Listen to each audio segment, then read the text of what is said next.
microphone. We're testing. I'm testing out a microphone. All right, looks like we are live here for our midweek Magic fights. And the season is almost over. And we've done pretty good, to be honest, all things considered, with a 7-mana Commander Gruul deck that we're using with Etali here. I mean, Diamond Tier 3 is nothing to snob at. You know what I mean? You know what I'm saying? That's pretty good. That's pretty good, all things considered. Like, I'm honestly kind of impressed that we've even made it this far. I don't know what it is about the nighttime or the witching hours of the evening, but it seems like that's when all of the sweatiest, most degenerate control players tend to come out to ruin all of the fun I would be having with my Etali deck if it were not for those degenerate control players. But I see them way more at night when I play at night or like in the evening or whatever. I went on a run earlier today, and I mean, I don't know if it was just like kids who stayed home from school, but I was just crushing these youngins on here. I think I went like 11-3 or something crazy like that to get up to Diamond Tier 3.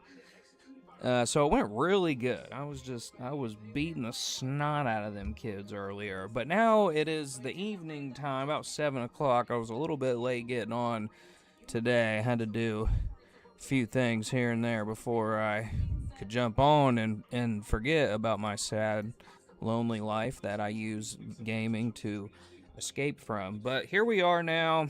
We're going to be doing a few more lives this week. And then lives might slow down some when the school year starts, because I do work, believe it or not, despite the many hours I spend on this cringy game. I do work. I do have a job.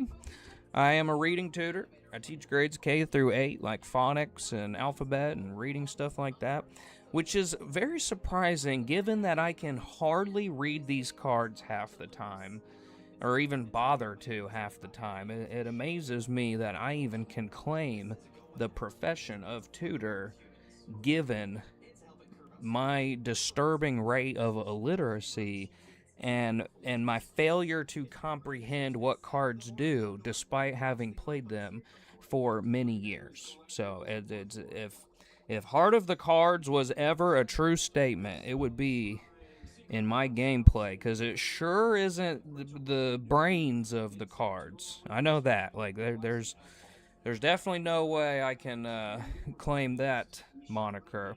But who needs it when you got the heart? When you got the heart of the cards, you can't be beat. No weapon formed against me shall prosper. And that goes for life and the game of Magic. It does not matter. All right, enough of this now. We're going to get into it. Let's see what we can do here at the top. Well, kind of mid-diamond. Diamond Tier 3. Haven't really made any more changes. I do think I took the dinosaur thing out, the Scytheclaw Raptor, and I ended up just putting Redirect Lightning back in. Pretty good card. It's a good card. You'll see this pretty high up. Just as a way for like a bit more protection, maybe like judo some removal, but I always feel like I'm taking this out, adding it back in, like I'm underwhelmed by this card a lot of the time, even though it can be a very good card. I feel like I'm sometimes underwhelmed by it, but we'll give it a shot here now. Everything else is still the same. We got our mana dorks, we got our rituals, we got our haymaker game enders here. Yeah. Alright, well, time is a ticking. Let's see what we can get done, how high up into the diamond queue we can get. But I gotta say, I am not incredibly hopeful or optimistic that it's gonna get that far up into diamond. I'm pretty happy with diamond, to be honest, for a Gruul deck against the meta of control that I have been facing here these last few weeks. can't really complain. It is very high variance, which is another thing kind of working against it. That, like, it's kind of hard to keep it consistently winning over and over again. And we draw some control immediately. And probably the worst kind, too, in Ketramos. This is actually a pretty playable hand. Because Fraley's is a land. This is a shock land. It's a dual-sided card. So I do think I'll keep this. I do. And we might just have a chance. Paying 3 life. We'll play the halfling. We're probably just gonna get exiled, removal, like right from the jump here, because he's a dirty Ketramos player. But, you know, if you play Ketramos, I get it. It's an easy win deck. So, like, I get it. But we are not playing any of that degenerate easy win stuff. We are going to try our very best to overwhelm the Ketramos player. It's kind of hard, though, when your main game plan is determined by just like, okay, I think I got something here. When your main game plan is determined by just banking on the first 5 cards in your hand, yep, and then we go Springleaf. It's kind of, and then we go Safekeeper. Oh, we got us a board. That's probably not going to see longer than a turn, but yeah, when your main game plan is determined by the first 6 cards in your hand, and then after that, like, it's kind of up in the air whether or not you're going to make it through the rest of the game. Oh, and he's already got a Torpor Orb, too, so... Good thing I've got an Abrade, though. I do have an Abrade, so, you know, that Torpor Orb will help me. Will not hurt me too bad. But I could be playing... Alright, I think I got something here. Alright, well, we definitely gotta destroy the Torpor Orb, because that just destroys Etali immediately. Yes, your cabbages. I don't care about your cabbages, bro. You played a Torpor Orb. Are you kidding me? I don't love what we have here. Don't really have... a lot going on. I would have much rather played the Hulking Raptor. Maybe I should have done that first and then blew up the Torpor Orb, but whatever. I think we're not completely out of it yet. And we got a land. Still not enough to play Etali. However, I do have enough to play the Carnosaur, but that would not ramp me like the Hulking Raptor would. So it's like Carnosaur, Hulking Raptor, Carnosaur, Hulking Raptor. I think we got to go Hulking Raptor. I think we got to go Hulking Raptor. So we'll go Hulking Raptor, and we can protect the Raptor with the Sylvan Safekeeper by sacking a land. We'll give it Shroud. So that's something. And then we'll get our 2 green mana from the Raptor. Let's see here. He's got 3 mana. I've got protection. Too bad I can't really do anything against Ketramos. Yeah, okay. No!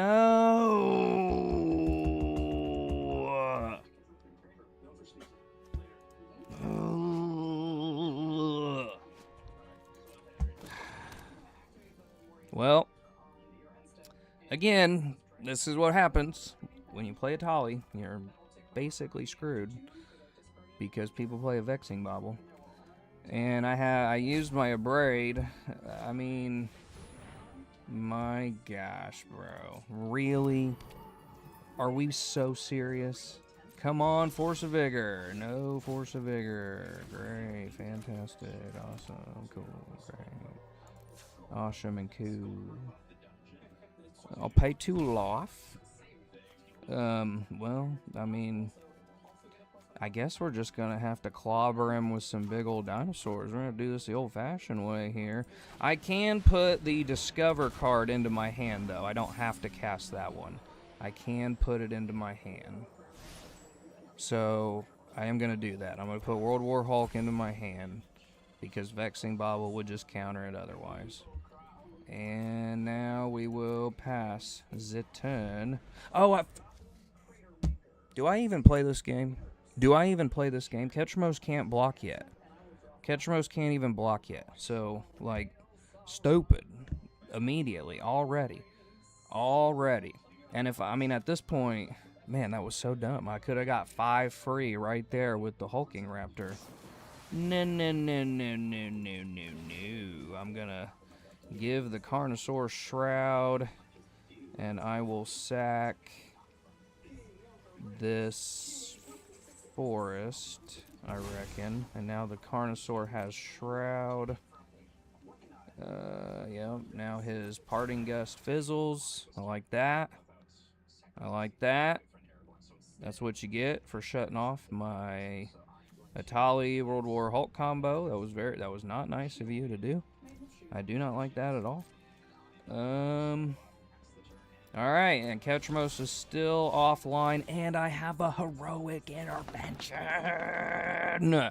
Yes! Suck on that one, Ketchmos. Alright, well, this is probably the saddest World War Hulk I've played in this deck. Very unfortunate that I cannot take advantage of this because of the Vexing Bobble. Very sad.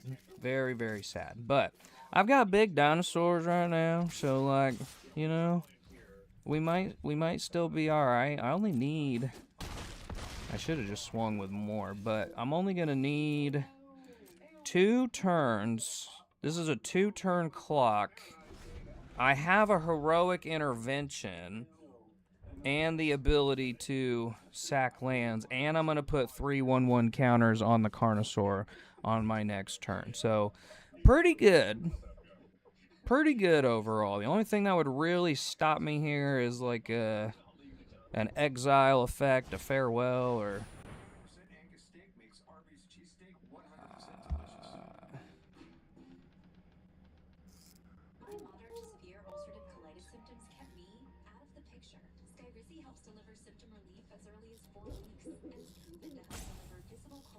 Does it have to be a card from my hand? You know what? Just to get ahead of this so he doesn't shut off my safekeeper, I'm gonna do it. We're gonna commit here. Watch this. I'm gonna sack this land. Carnosaur gets Shroud. I'm gonna sack this land. Carnosaur gets Shroud. Oh my gosh, we're gonna do this with no lands, buddy. No lands. And I still have the heroic intervention. Oh my goodness. We're gonna do it. We're gonna get it. I don't believe World War Hulk is an activated ability. That's a triggered ability that goes up on the lore counters. Yeah, I think that was a misplay, because that's not an activated ability. That's a triggered ability. I am pretty sure. I'm pretty sure that's an oops, buddy. Because the lore counter will trigger regardless. So unless he's got like an Angel's Grace, maybe? Still. Yeah, it's the triggered ability, so I do still get those counters, yeah. Yeah.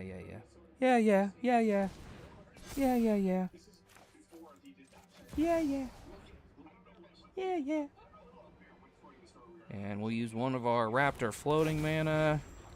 We'll go to our turn, and we'll swing these big old dinosaurs at him. And I think he's calling it. I think that's one on the board. Oh, I'm as wise as a tree folk, bro. You're playing Ketchmos. Are you kidding me? You're gonna insult my... Do you see the line, though? Do you see the big, giant, trampling dinosaur that's just gonna come and, like, stomp you out? Yeah, you see it, buddy. I think there's a hole in your plan. I don't like being this guy, you know? But, like, when you call me as wise as a tree folk, which are pretty wise actually in the lore, they've been around, quite a long time, and they were wise enough to take down Saruman, who is this powerful wizard.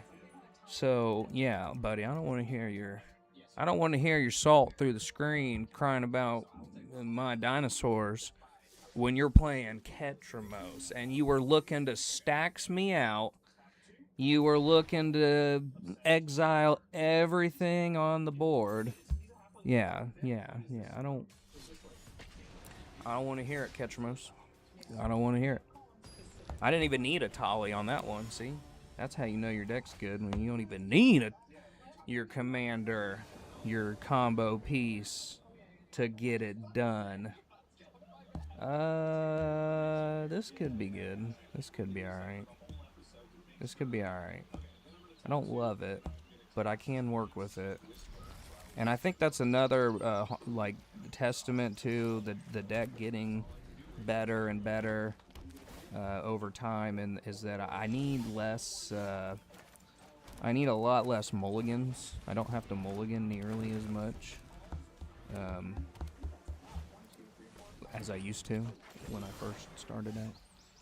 And we'll play this here, Forest. And then we'll play this Signet. And then we'll play this Goblin Matron. Oh, Goblin Matron, and you know what we're gonna get? You know what we're gonna get? You know who it is. It's the Squelcher. Bum, bum, bum, bum, bum, bum, bum. I played against a Nashi earlier, and I posted the picture of it in my post. I had Nashi, he had Nashi. I had a Cavern of Souls. I had a Hexing Squelcher and a Delighted Halfling on the board. All things that say, you can't counter my stuff, basically.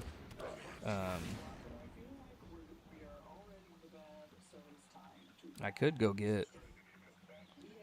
could actually go get my, I could get my Squelcher, or not Squelcher, damn it, see, I'm confused here. You're confusing me. I could get my, you know what, I kind of do want to do this, because I'm going to block with the Matron. Man, I really sure wish I could take his Codus, but yeah, I'm just going to do this now so I can go get Squee, because I'm going to block with the Matron so he doesn't get the, so he don't get the trigger off of the Codus nonsense here. And we'll pass the turn. There's literally no point in even, I mean, I can send it, but Codus is indestructible, so that really doesn't make any difference whatsoever. But the token's going away on instep anyway, so I might as well do something with it. Alright, now, good thing I saved this Nature's Claim. Go ahead, equip it. Equip your freaking Umezawa's GT. Go right ahead, buddy boy. Oh, that card's broken. Don't you know how broken that card is? Well, I cannot let you have it, my guy. I just can't let you have it. I'm sorry, I know the GT's real cool, but I just can't let you have it. We'll block with the Matron so he doesn't get the Codus triggers. That'll buy us some time. It's not going to be a lot of time. Although Squee, I can just keep throwing Squee in front of him.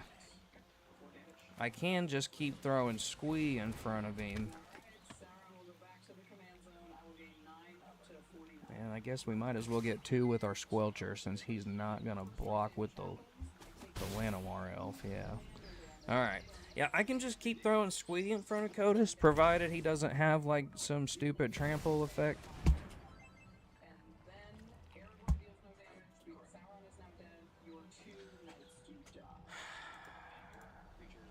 Why am I thanking you? Why am I thanking you for doing that? There's that blowout. Oh, he whiffed though. He whiffed. He whiffed. He whiffed. He whiffed.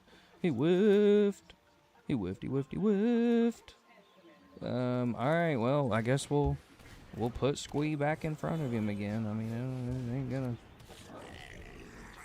At least it keeps Kotus at bay, but I'm sure he's board wipe tribaling for sure. The problem is I need these mana dorks to be able to get Etali out. What's it gonna be? Wow, that sucks because this will do me nothing to get rid of Kotus since he's indestructible.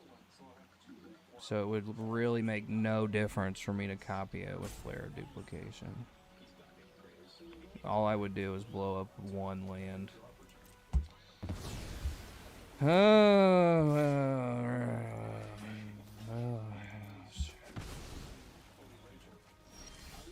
This is awful. This is so terrible. How could you do this to me, Kotus? This is so disgusting and degenerate. Not okay. And then he thought seizes me.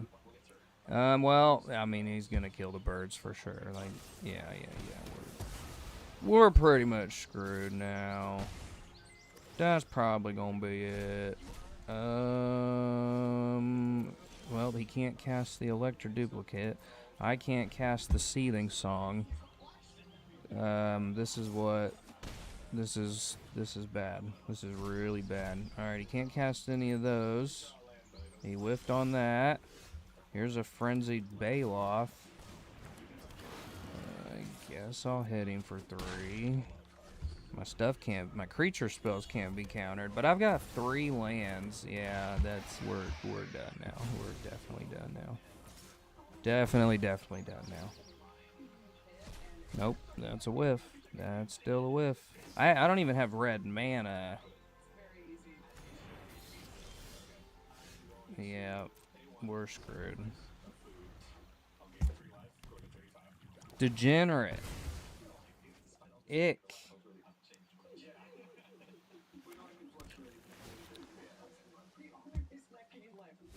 Which is kind of the brick wall that we've just been running into nonstop is, you know, it's...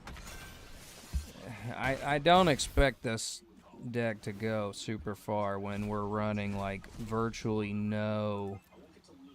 He steals my dockside. That does nothing for him. The deck just has no interaction, hardly. And my Badger Mole. Alright. I think that's it. What can I do with my 3 mana? Nothing at all. I will not good game you. I will not, Art Bob. I never had a fighting chance, buddy. I will not good game you. Alright, that's 1-1 so far for our Tuesday night here. Sad, depressing, lonely Tuesday night Magic night that we do here. Because I have nothing better to do with my days and my life. Oh gosh, I'm so salty over Kotus. We were never gonna have a chance in that one. Okay. Oh, this isn't great, but I can kind of work with it. At least I have an answer for Elspeth with the Carnosaur. That's another reason why this card's helpful, because it'll do 3 damage to a Planeswalker. And what do you want to bet? What do you want to bet? It's a Heir Apparent deck.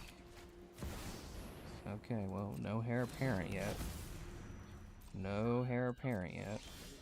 There's an Ancient Tomb. Yeah. Yeah. Ancient Tomb. Hell yeah. Okay, and... Oh no, the Ocelot, no! No, that cat sucks. Alright, now we'll Ancient Tomb. And now we will Badger Mole Cub. We'll Badger Mole Cub our thriving compound.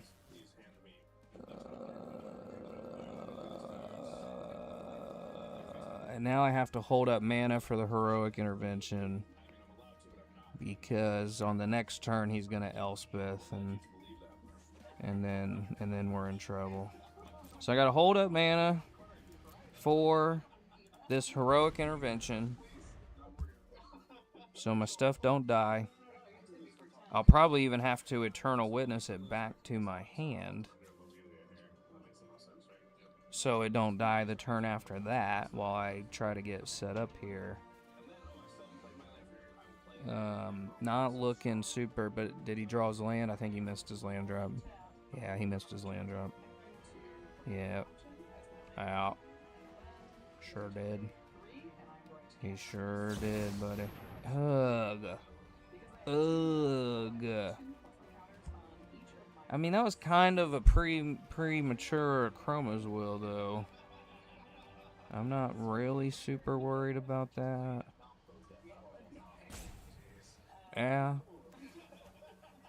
Yeah, I'm not really that worried about double striking. I mean, it's still gonna be like 8 damage, but I would rather him use that Chroma's Will now. I'd rather him just go ahead and use it now than use it when he has the Elspeth. So, whatever. That cat, though, that's the Ocelot Pride, is what's really gonna get us in trouble here. Well, we could Etali, but I would be completely out of mana if we Etali'd now. If I Trumpeting, I'd have the forest open, and then I could protect everything when he does play Elspeth, and then I can run him over with the Carnosaur. I think that's what I'm going to do, actually. Yeah, we're going to go Carnosaur. We're going to go Carnosaur. Eaten 2 from the Ancient Tomb. Bam! Discover 5. Complete whiff. We do put it into our hand, though. Alright, I've got the Heroic Intervention. In my hand. I can protect. There's the board. Yep, there's his land. We knew this was coming. Elspeth comes down. Will he destroy my Trumpeting Carnosaur? He gonna try. No, he doesn't. He does not try. Okay. That's not good. Alright, so we basically have one more chance to, like, pop off with Etali, and then we're out of it. Yeah. That's literally it. Yep. Yeah. That's it. We're screwed. It's over. It is over. Damn.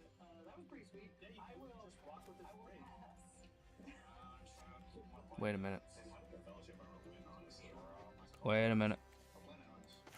Alright. We're going for it. We have no other option here. I don't even know if this is going to be an option. I don't know what could possibly save me here right now. Nope. Nope. Complete whiff. A complete whiff. Absolute whiff. Because these are just flying. They're going to fly over me.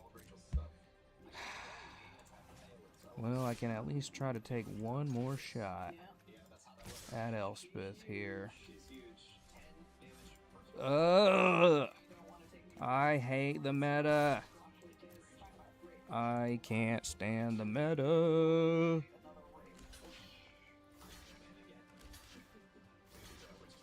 I mean, Elspeth, bro. Elspeth. The most brain dead card. Like, and then my Carnosaur dies.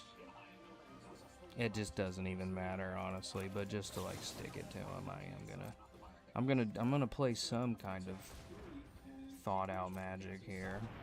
And I'm gonna kill all of yo cats. I fed yo cats to the Carnosaur.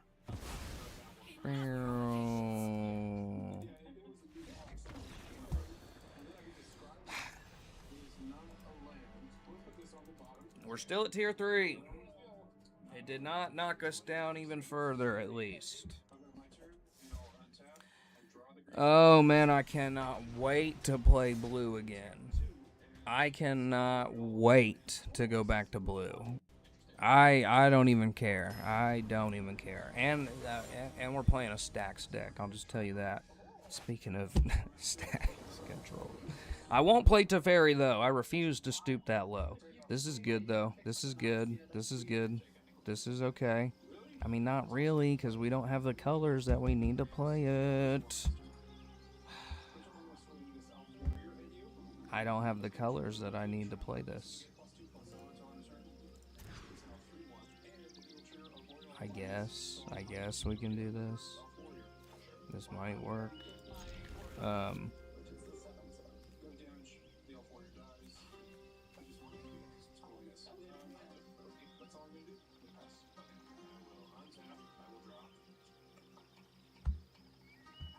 This literally is not gonna matter at all.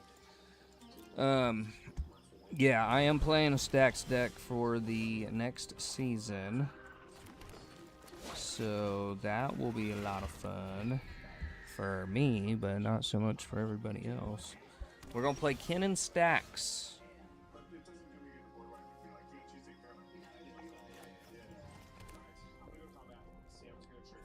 Let's see if we can strike it rich. I doubt it. I'm sure we will not be able to, because old Counterspell City here. Yep, Counterspell City, but I'm gonna play this Elysian though. I got that. I still got that, buddy. Yeah, that's literally, this is what we're gonna do today. This is what we're gonna do with Teferi. I don't even want to play the food chain yet, because that's definitely gonna get countered. I need one of my protection pieces. I'll make another treasure though, I guess. No text.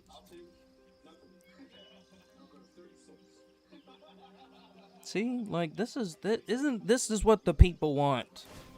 They want to see a big old dinosaur hitting the field. They don't want to see your... Oh, is it just a basic? No. No. I really could use a Cavern of Souls right now. I'm trying to make these crazy big plays here and big splashing monstrous dinosaurs, and all you want to do is do nothing. Do nothing. I guess we're just both gonna do nothing. It's obnoxious, bro. It really is. Wow. He's just not gonna play anything. He's really not gonna play anything. He's not gonna play anything. Isn't this obnoxious? I mean...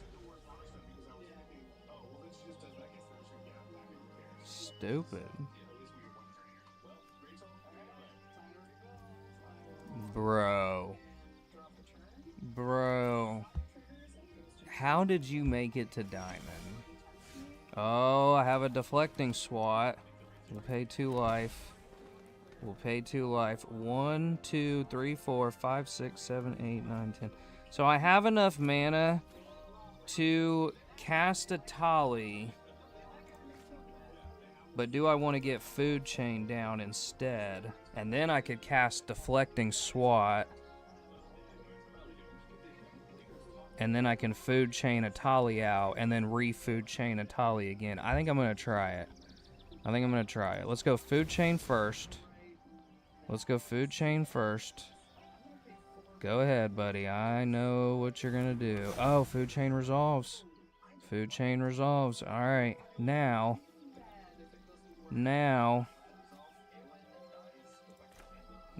what we do is I tap this for a red mana.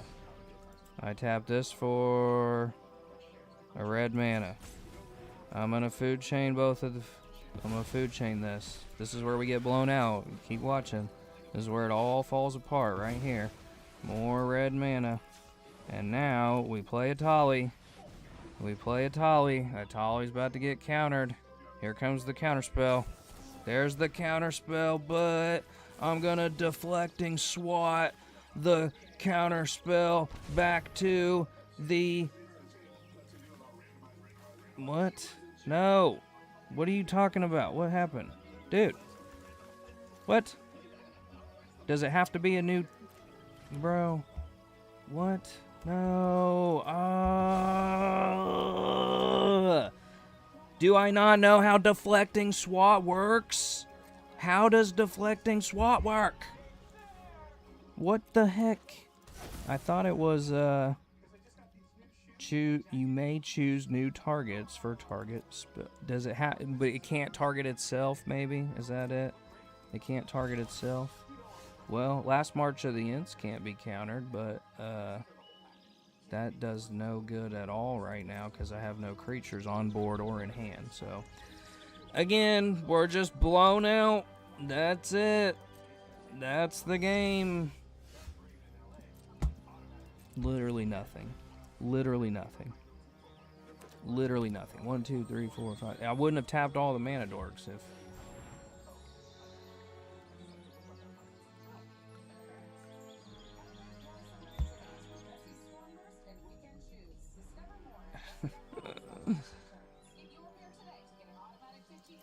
I hate Teferi players, bro.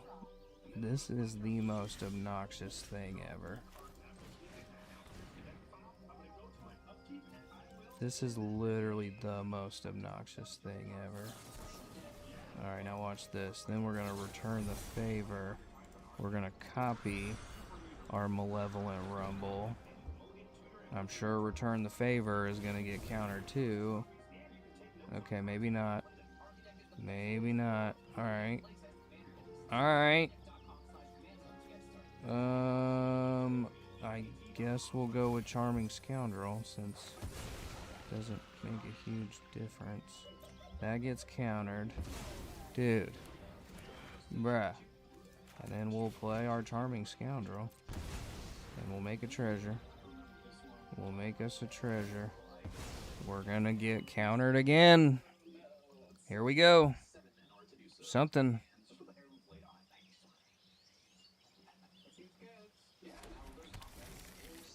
Go ahead, buddy. Nope.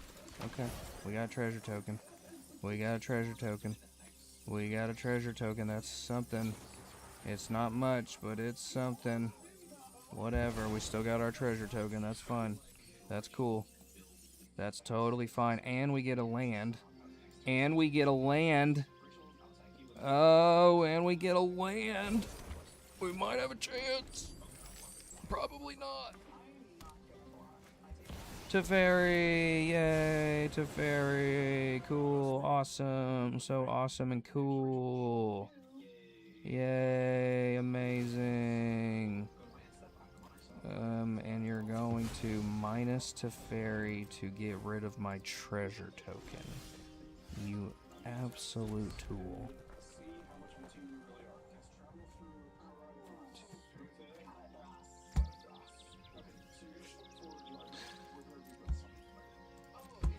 What a lame. What a lame deck, bro. Well, I mean, our game is pretty much over now, down to this Teferi is stuck. I mean, the only way we could even possibly get back in the... Yeah, and now he's going to put more counter spells in his hand.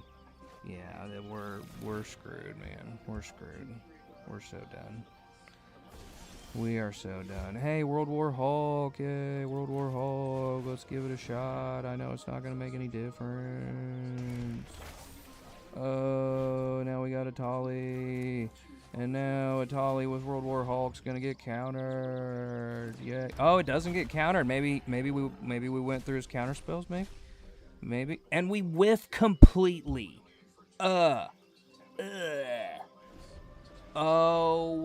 my gosh. Here comes the extra turn. Oh no, destroy everything with an extra turn. Yay, awesome. So cool and awesome. So awesome and cute. What a cute deck, yay. And we go to his extra turn. And I guarantee he doesn't, and it, no, okay, alright. No. You know what? I'm going to give him 2 extra turns, and I bet he doesn't even do anything there.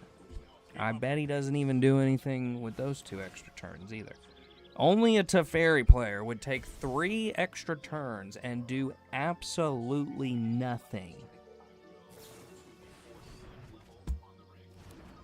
Wow.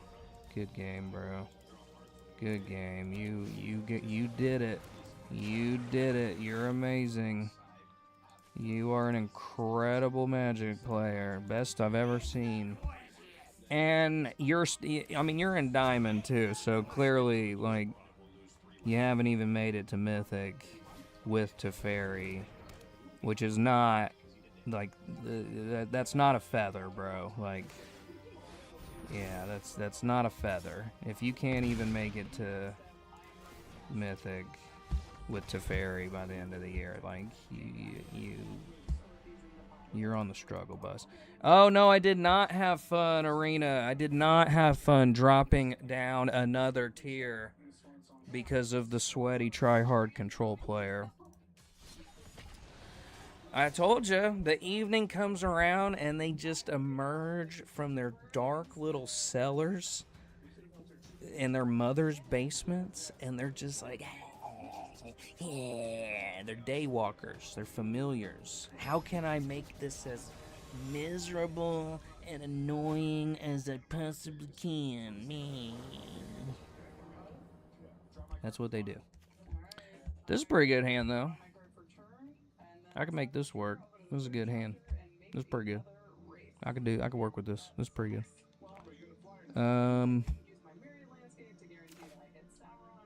Yeah, I can make this work. I got a Chrome, I got a Dockside. I guarantee there's going to be some enchantments and artifacts coming out of the Narset player, so. And I even like Narset, too. Narset's fun to play. It's kind of annoying to play, but. Alright, let's go Forest. Let's go Chrome Box. Imprinting. Force. Because I'm banking on these artifacts and enchantments, actually, like, you know, doing something for me with the Dockside. I'll feel pretty dumb, though, if he doesn't play artifact. There's one. We got one. There's one on the board now. Alright, 1, 2, 3. And then 1. I can tap the Dockside for a mana. So with Dockside, 1, 2, 3. Dockside's 4, 5. And I can make a copy of Dockside with Cursed Mirror. So I think that's the line. We'll go ahead and Dockside now. Even though I feel like I could have got more out of that. I'll Dockside now. I'm sure more artifacts are coming. I would have to think more. I do not want him to do that. So I'm going to Heroic Intervention the Chrome Mox. I need the Chrome Mox to stick around. So there we go. Okay, fizzled on that. He fizzled on that. I'm going to make a copy of the Dockside with the Cursed Mirror. And now we got another treasure token. We'll go ahead and hit him for 2. I'm sure there's going to be a counterspell in here somewhere. I would be... Nope, no there's not. No there's not, buddy. We might have a chance. Alright, here comes Etali. Bam! Etali versus Narset. Ah, we got his Row. We got his Row. Thanks for the Row. I appreciate you. I guess I'll go ahead and tick him up since we're in such a good board place here that I'll go ahead and tick him up, and then I can use him to draw 3 cards. I'd really like to get to that storm emblem. That -10 storm emblem would be fantastic. All right, here we go. Here we go. Oh, wait a minute. Wait a minute. Wait a minute. Wait a minute. Wait a minute. Wait a minute. Wait a minute. Wait a minute. Wait a minute. All right, we're gonna go ahead and draw the 3 cards now. Actually, I'm gonna draw 3 cards. I could copy the trigger, but I think I want to save it for Etali because he'll have to block. Yeah, this is the Badger Mole is pointless now at this point. We'll get rid of the compound and the Badger Mole. I'll play. I'm gonna transform Etali because it's either he blocks with Narset or he dies. And he either blocks with Narset or he dies. And I can... No, that's going to take all my treasures. So, he either blocks with Narset or he dies right now. Unless he's got removal with 1 mountain, which I find that hard to believe. So, he either blocks with Narset or he dies. And he does get 9 poison counters. Sure wish I could copy that with Peter Parker's camera. Alright, he got 9 poison counters. He's gonna get 3 mana. Oh no! Etali's indestructible. Etali's indestructible. Etali's indestructible. We go to combat. Yes! A win over the Narset player. Back to Diamond 3 we go.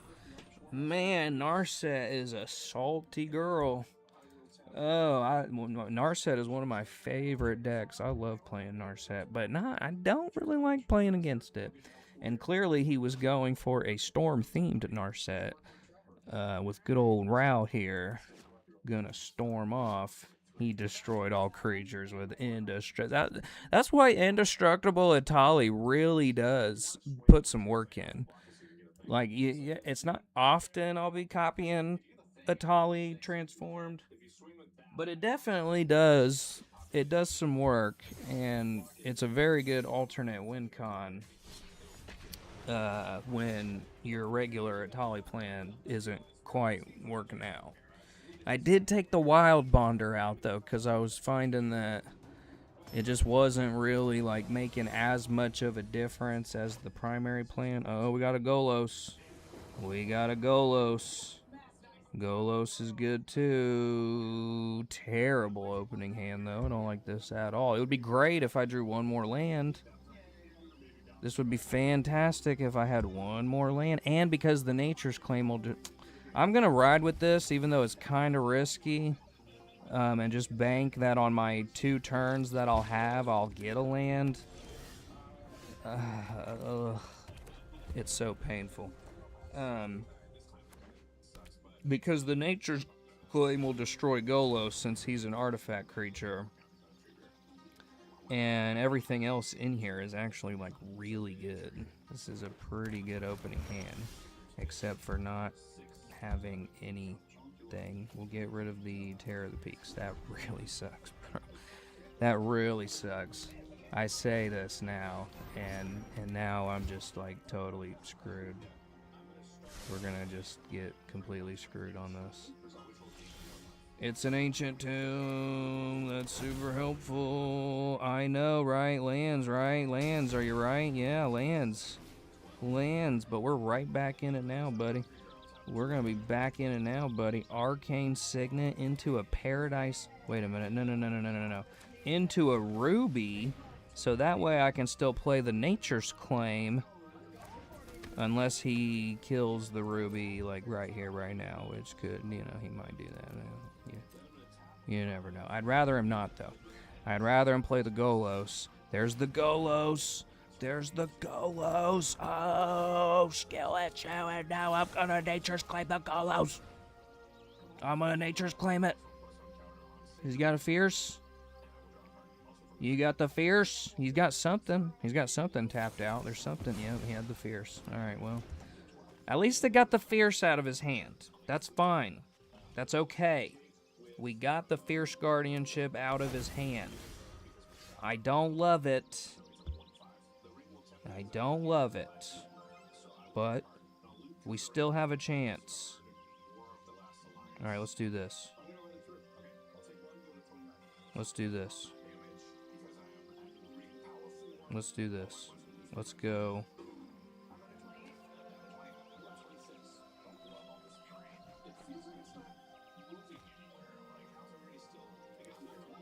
Let's go Paradise Druid.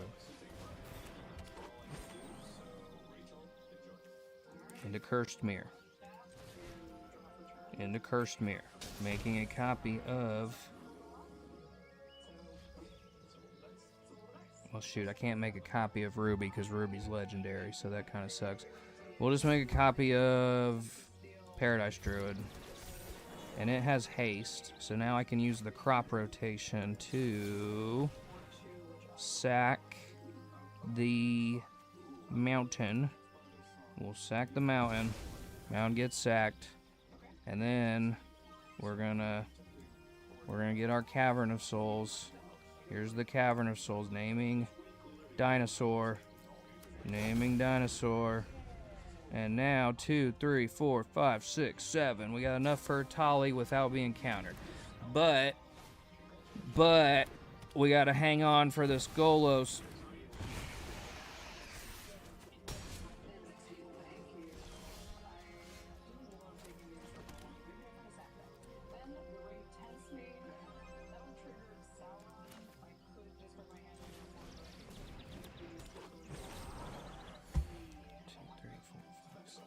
Well, if we can hang on for one more turn.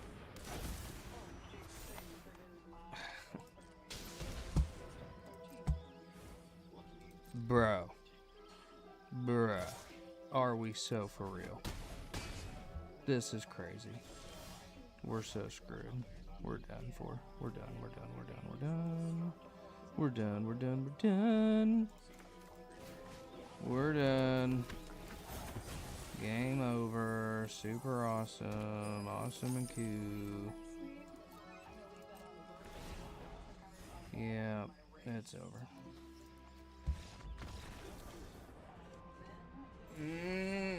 We had a chance too. We were right there. We were right there. About to go off. Had a chance. Elish Norn. Another salty girl. I don't know who hurt you, Elish Norn, but you are not nice. You are a succubus. It's like my ex. Think Elish Norn's bad. Should meet my ex. Alright, no, I gotta start mulliganing better here, cause like it's not working. Who are we playing? Kodama, he's a 3/3. Is he an artifact too, I think? No, he is not. We'll get rid of the Nature's Claim, cause I bet I don't. Well, no. Let's get rid of the Return the Favor. Let's do that. Let's do that. Let's get rid of the Return the Favor. And then we'll play the Training Compound. Oh, man. So disappointing. Well, I'm glad I did not get rid of the Nature's Claim. Now we'll play this. And I definitely don't want Hardened Scales sticking around, so we're going to go ahead and just use this on Hardened Scales right now. We're going to go ahead and just do that now. No mana dorks. My big hitter's already in hand. I'm telling you, bro. Like, and I don't want that around either. So, Quarian Beastcaller, you gots to go, buddy. I'm sorry, but I can't be having you make 1/1 counters all over the place. All of my big hitters in my hand. No mana dorks. Hardly any lands. It's a conspiracy, y'all. Arena is a conspiracy. I gotta make a treasure token, though. That was helpful. Make a treasure token. And then I can play my Hulking Raptor on the next turn. Can this attack me yet? Yes, it can. Yes, it can. And then what happens? It does some land stuff. Oh, it's so painful. It's so painful. Not cute at all. Alright, we get the raptor down. We get the raptor. We get the raptor. Raptor comes down. The raptor comes down. We might have a chance. 1, 2, 3, 4, 5, 6, 7. I could last March of the Ends too, and honestly, that would probably be even crazier. I'd rather last March with Etali down though. So Rionia can make copies of Etali and not. But it just sucks when I have so many big hits in my opening hand. There's a far less likely chance that I'm gonna hit on him with Etali, and then I'm gonna whiff on a Springleaf Drum or something. I don't know. It's not good. We're not looking good. But I need to put some power on the board. My hulking raptor is probably gonna die. What are we doing? What are we doing? You're playing mono green, bro. This doesn't take a nuclear physicist to figure it out. It's mono green. Alright, 6 lands. We can do this. We're still in it.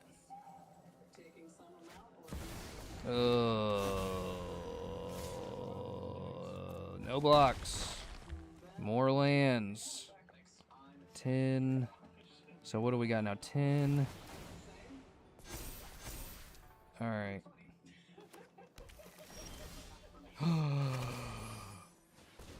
Oh, I don't have enough to do it, though. No, I don't have enough for Craterhoof and the last March thing.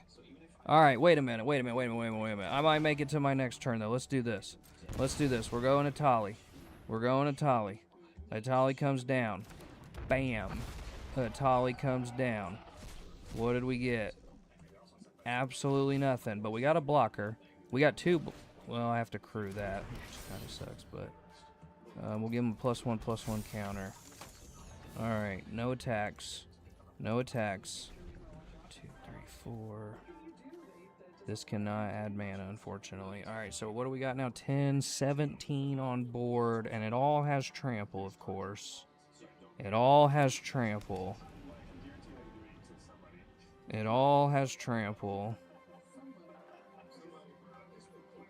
I cracked that treasure, though, to get Etali down, so now I'm definitely not going to have enough to do the thing. Okay, that really sucks, too.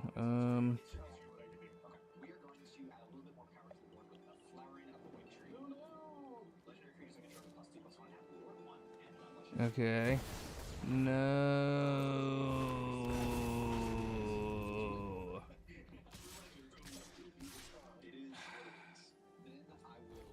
Okay. So we gotta do it like this. We gotta crew this with Spider-Punk. We gotta crew that with Spider-Punk. We gotta block Kodama with Etali. We gotta block the Hydra with Reckoner. And then we gotta take 7 from the worm here. But Kodama dies. The flyer in the air is gonna kill us, though, for sure. We'll have a copy of Etali. There it is.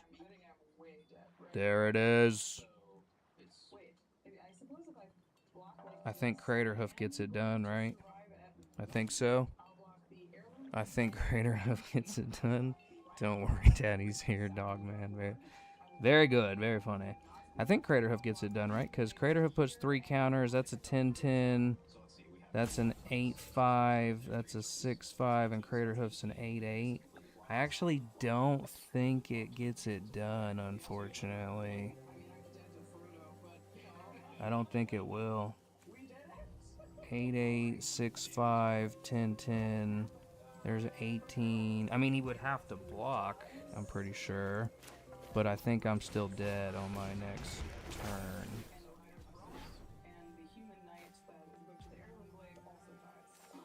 6, 5, 10, 10, 8, 6, and an 8, 8. 18. You know what? We're dead either way, because the quill worm will trample over us and kill us. So I'm gonna go for it. Let's go for the crater hoof. Oh, I forgot about, yeah, it counts him when he enters. So I still think he survives though. I think he survives still. I still think he survives if he blocks my biggest thing. Yeah. It's going to be 27. No, because 2 will trample over. It's Xaxes. It's exactly 29, and it tramples over. Oh! For exact damage with the crater hoof.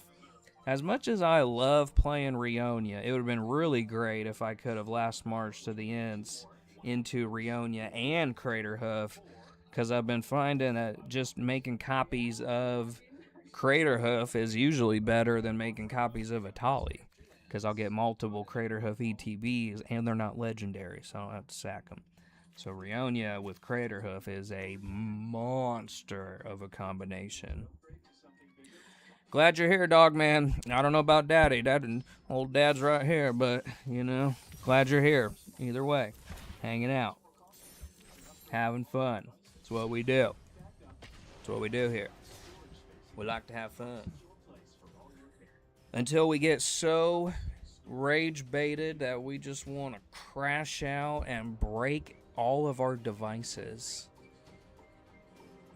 And that's how you play Magic, basically. When it's all going great, it's the funnest game ever. When it's not, it is very salt-inducing. And then you don't want to play no more. And they get to go first, too. We can both be fatherly figures. You know what? I like the sound of that. You're right. The world needs more of those, too. We need more fatherly figures in this cruel, lonely world. I did not know mine growing up. Did not know my biological father, actually. I was adopted a short time after he left the picture and abandoned me and my mom when we were I think I was probably 4 or 5. It's pretty young, old enough to remember, but not young enough that I said that wrong. Definitely old enough to remember, but not so old that it was the worst thing ever possible. But yeah, then I was adopted by my stepdad, who was actually very good. Best man I've ever known, honestly. Raised me his whole life and took care of me and my mom, and he's a good man, so. Alright, he's gonna break out that land tax on me. Is there anything in exile? One thing in exile. I think I am gonna tutor up for the...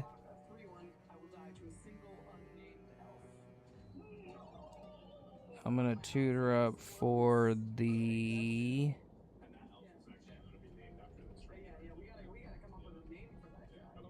What do I want to tutor up for? Badger Mole or Dockside? Badger Mole or Dockside? Badger Mole or Dockside?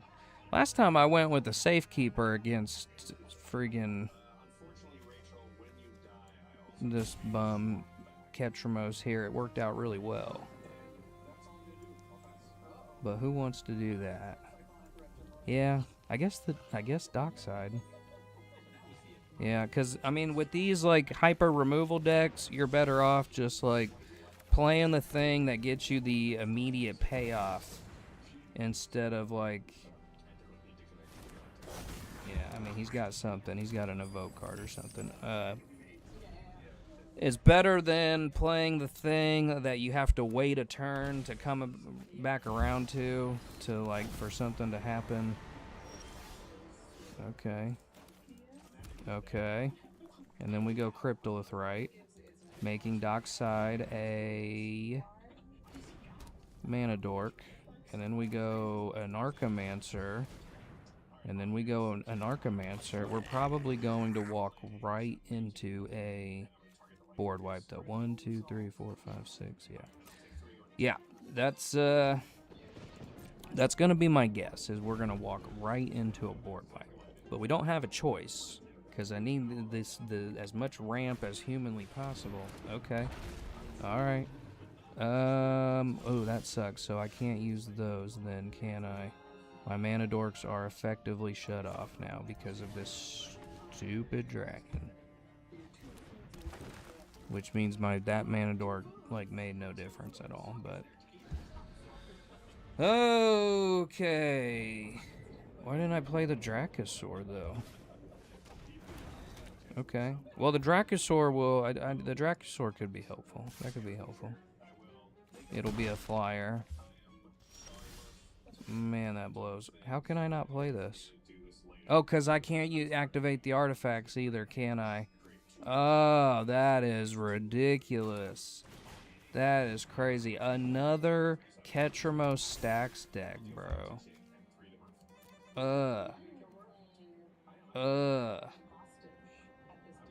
Cringe. Ick. Terrible.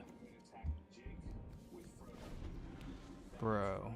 Terrible, man. Terrible. Why don't you want nobody play a game? Why don't you want nobody play the game? I guess we'll just get rid of Dockside. Probably should have kept Dockside, but whatever. Whatever.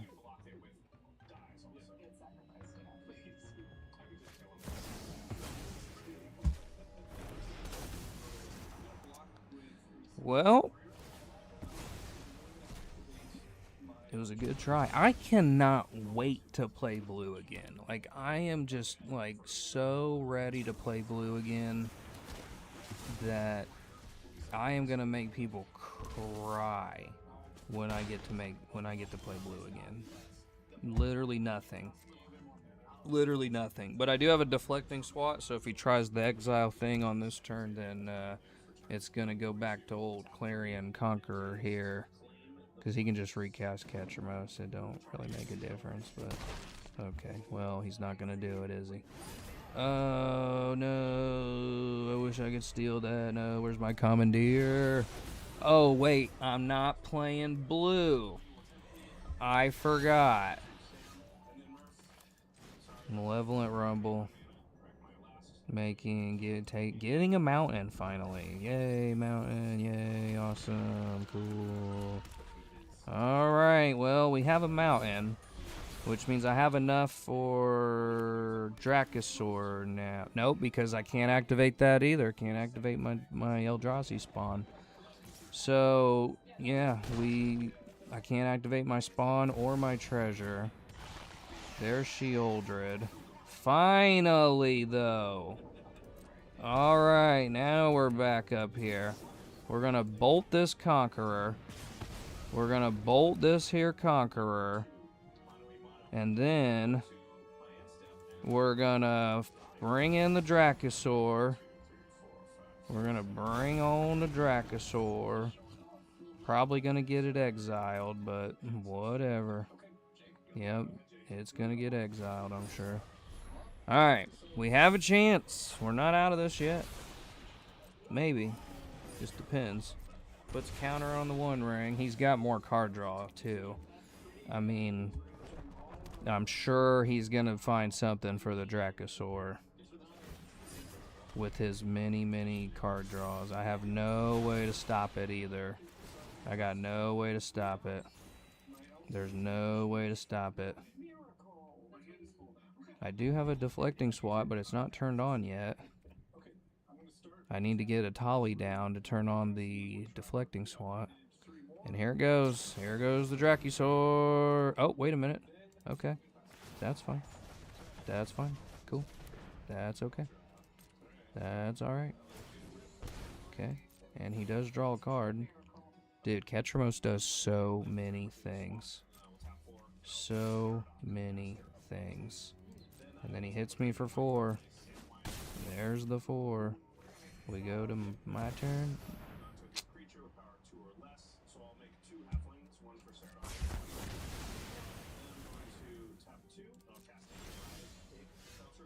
We're done. We're done for.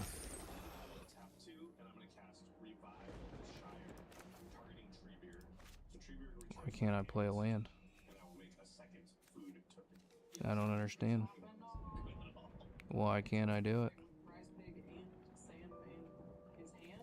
Well, those are kind of pointless, I guess. Oh, because I had to draw, duh. Duh. Now I can play the land.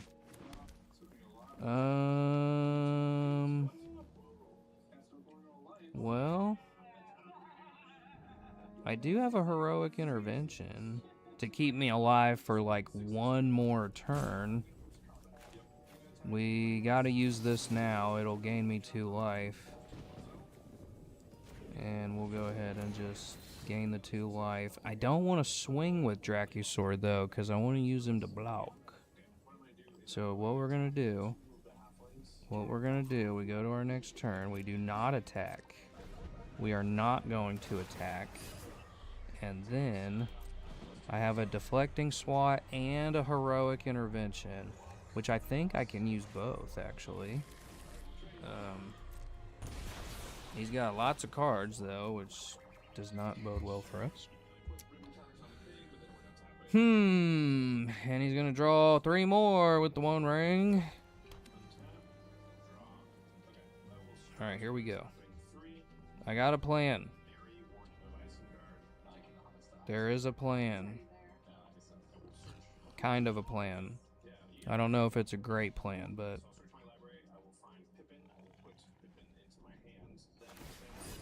Okay, more cards. Because you need more cards, of course. Of course you do. Oh, yeah, well, I forgot. He is down mana, and I am not. So... Too bad Ketramos is indestructible, though. Well, I definitely can't take 4. So let's block with the Bone Sore and this fish. And I'm actually not going to use the heroic intervention yet. And he can just kill my fish. But he won't kill my Dracusaur. Alright. We're still in this. Maybe. I could copy this ability too. But I don't think it would really help me right now. And then I draw a card. Wait a minute. Oh, I can get rid of the Sheoldred, though, with the Heroic Intervention and the Blasphemous Act. So then at least Sheoldred would be gone. That would be extremely helpful right now. Alright, let's do that. Because we gotta buy some time. We gotta buy some time, and Sheoldred is not buying it. And then we go Blasphemous Act. Wait a minute. Crack this for a red. Crack this for a red. Crack this for a red. And then we go Blasphemous Act. Sheoldred's gone. Sheoldred is gone. But now I have no blockers. Alright, well, we're going to just get in 5. I can't block Ketramos anyway because he's freaking got Menace, so... probably not the best way to do that, honestly. Probably not, I don't know. Probably wasn't a great idea, but... The Sheoldred was just going to kill me no matter what anyway. I had no chance with the Sheoldred.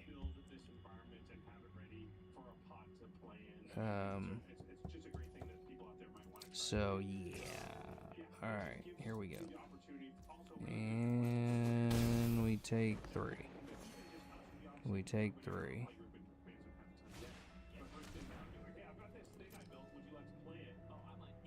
Probably Peter Parker's camera.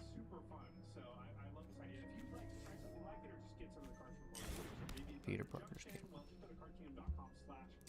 Yeah, I mean, it's looking pretty dire now at this point, too. And I've got no way to really get rid of a Ketramos in Gruul.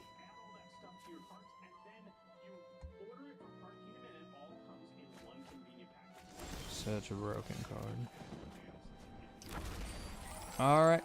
We top deck the food chain. Are you kidding me? Are you kidding me? This is amazing. And guess what? We're going to call it green. I'm going to pay 2 life. Because this is it either way. This is absolutely it either way. And then we're gonna food chain our dinosaurs here. Wait, no. Wait a minute. First we gotta tap them for mana. Let's tap them for mana. Red. Oh, that one's got. Okay. We'll tap this one for red. And then we'll food chain this one. Red mana. We'll food chain this one. Red mana. We'll food chain this one. Red mana. Okay. And then how much does that one get? 6. Alright. And then we play Urionia. And then we play Rionia. And then we food chain the Dracusaur. Red mana. We play Etali. We play Etali. We play Etali. We get an Etali trigger. We got a Pyromania. That won't help me now, though. That'll just destroy my stuff. Decline that one. 3 red mana. And then I'll play this here Squelcher. And then we'll go to combat, making 2 copies of Etali. And I'll keep this one, since I have a deflecting swat. And I get rid of Ketramos! I get rid of Ketramos! Another Etali. We're going to keep mine so my deflecting swat stays online. Let's go. Jessica's Will! Oh, get rid of the One Ring. And we play Jessica's Will. I control my commander. Good thing I kept my commander Etali. And we get all this red mana. And I get all these things. Oh!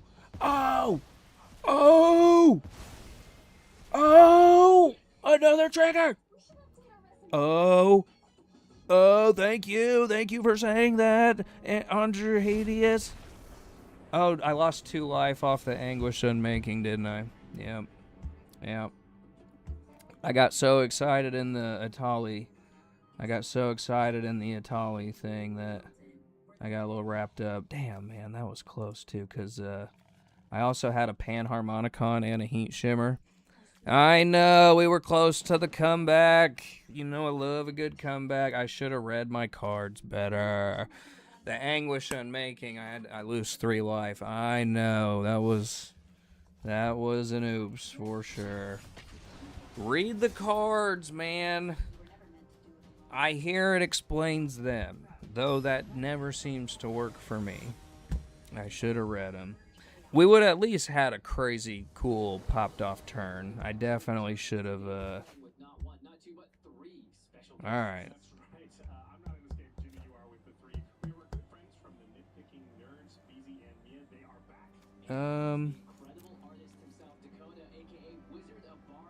This isn't terrible. It's not great, but it's not terrible. It's not great. But I'm gonna keep it. I'm gonna rock with it. We'll go Forest. We are playing against Liliana, which means creatures are gonna probably be a bad way to go.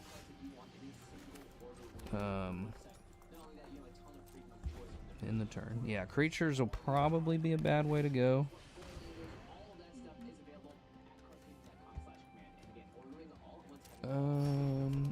Well, I'm gonna go ahead and just nature claim that Jet Medallion. Say goodbye to your Jet Medallion.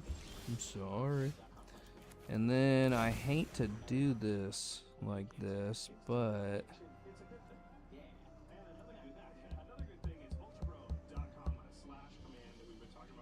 are you bored, my guy?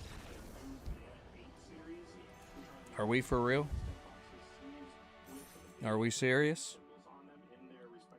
I mean, I understand getting salty about removal, but I blew up your jet medallion. Was it that much of a setback that the jet medallion just like did you in? That's what did it? The jet medallion? Had to have that jet medallion? Oh man. Alright, let me show you the stats for where we are at as of today. Hold on, I'm pulling it up on Untapped here. I want to see how it's done so far today. I went on a tear earlier, and then since it's just really... Alright, so here's our stats. Damn it, would you come over here? Uh-oh. No. Okay. No. Hold on. We are having some technical difficulties. Alright. Alright, so here we are at dead even though not really, because now it's amassed a losing record. I mean, it's still like steadily climbing, but like, man, I had a jump right there. I went on like an 8-game win streak. When it hits, but when it whiffs, so it's at 50%, 51 on play, 49 on draw, which actually isn't terrible. That's kind of even for being a very turbo deck. And then so far 8 and 6 with this deck. Since we took out the Scythe Claw and put Redirect Lightning in there, it went 4 and 1 earlier though.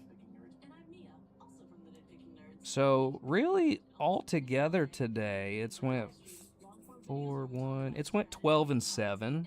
So it's still got a winning record, even in the Diamond queue.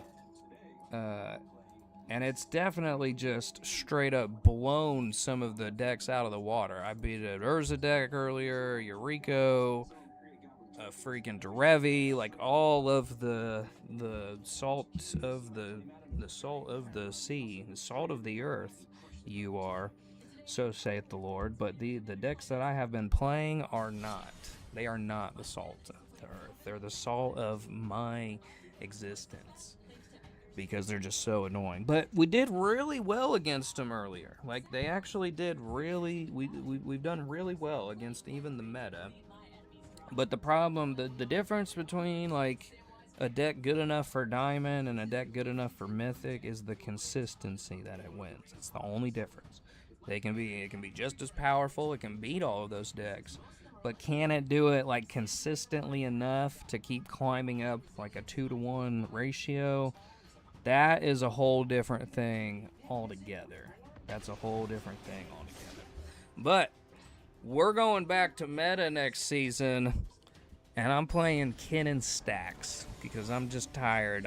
I'm tired of being the one that doesn't get to play the game. That's what I'm tired of. And that has been what's been happening to us, is we don't get to play the game. This is alright, but it's not great. Yeah, like that's what's happening with Etali, is they're just shutting us down so fast that... Okay, let's go forest. Let's go crop rotation. We'll sack this forest. We'll sack this forest, and then we'll go. And then we'll go. And then we'll go Thornspire. We'll go Thornspire. And then we go Ruby. And then I have a Veil of Summer to protect Ruby. It's not great. We're still only at 3 mana, 4 on our next turn. And we really can't let Turgid get off the ground, or then we're like super duper screwed. And now we got another mountain. Again, it's not quite there yet. 1, 2, 3, 4, and then 5. I really need some more mana dorks. But my Veil of Summer will give my stuff, and including me. I cannot let him Skull Raid me, so we'll have to do the Veil of Summer thing right now. And then we draw a card, and now Hexproof from black and blah blah blah. Oh, and we got a Redirect Lightning too. I guess I should be pinging him for 1 here, huh? And now we got the Redirect Lightning. Hopefully this card proves itself worthy. I sure would like that. Oh no. Oh, we top deck a Jessica's Will. Oh, I love it. I love it. I love it. We top decked it. Alright, Jessica's Will, and we're gonna add our red mana. And here comes Etali, Primal Conqueror. And we got enough for the Redirect Lightning too.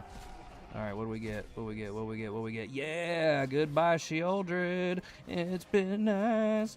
Hope you find your paradise. Alright, and we'll pink for 1 because I want to keep Ruby open for the Redirect Lightning. I need the Redirect Lightning for Etali. Nope. Nope, nope, nope, nope, nope, nope, nope, nope, nope, nope, nope. Alright, I'm going to pay 5 life here. We're going to pay 5 life. And we're going to redirect the Thoughtseize. We're going to redirect that Thoughtseize to you, buddy. You get to discard a card. You were going to Thoughtseize me. That's what you thought. That's what you thought. You were going to Thoughtseize me. I don't think so. No, we got damnation, and now our game is over.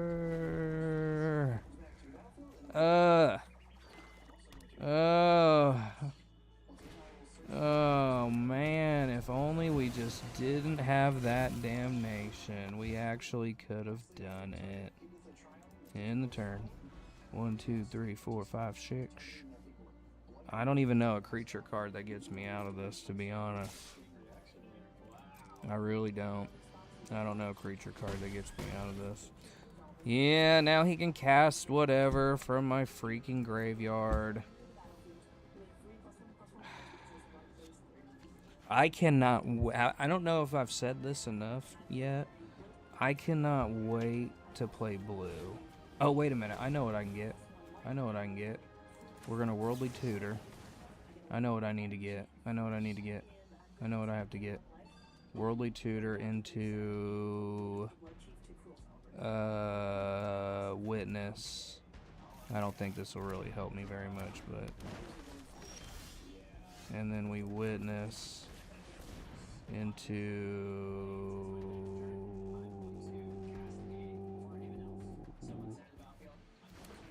I don't think it'll make a difference at all, but we'll Witness back into Jessica's Will. That's crazy, bro. A top deck into a Jessica's Will, and then we just get absolutely screwed. Alright. Yeah, then he can... Yeah, he's gonna destroy this. Turgid puts it back on... Oh, it's when he sacrifices. Yeah, so it's not just destroy. It's when he sacrifices. 1, 2, 3, 4, 5, 6. But I gotta go down 3 just to make 2 red mana. So actually, it is actually kind of pointless and not going to help me at all. And then he gets to return something from his graveyard. Probably gonna be Thoughtseize. Probably gonna be Thoughtseize. It's gonna be Thoughtseize. Get the Thoughtseize. I know you're gonna get Thoughtseize. Yep, he got the Thoughtseize. He got the Thoughtseize. He got the Thoughtseize because he's a thought. He's just a little thought. And that is the game. Cool. Awesome, Turgid. Good job. Well, we were close. We were very close. We were right there on the brink. We were close. I cannot wait to play blue again. And it is going to be the most obnoxious control. No one gets to play stacks Kinnan that has ever been seen. That's what it's going to be. It's going to be awful. I've been goldfishing it quite a bit, and it is an obnoxious deck that's going to do some serious work. But that'll be next season. We're going to try and just finish this one strong and contend as much as we can in the diamond queue against all. And you know, I like playing red. Red is like the funnest color to play in my opinion. I mean, I don't know. It depends what you like, but I really like playing red. Red is fun. It's bad. People say that white is bad. No, it's not, bro. White has the best effects to remove your stuff, protect their stuff, and keep you from playing the game. All of the good stacks cards are in white. All of the spot removals in white. I just think that people don't know how to win with white is what it is, because white doesn't have those big splashy, crazy over the top cards that like black and blue have. But if you know how to play and you know how to threat assess and you can pick and choose your spots and then play things that just shut your opponent out, white will mop the floor with you. It's very good. Very good. Red has those big splashy cards, but they often come at like a disadvantage to you for something. You got to sack something or do this or do that. You got to discard a card, and then you can just whiff. You can just completely whiff, and then it doesn't work. All right, I'm not done yet. I'm going to keep trucking for at least a couple more hours. You can add me on Arena or check out my whatever. I'll be right back, though. I got to pee real quick. Don't go anywhere. I'll be right back. Be my friend.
Ugh.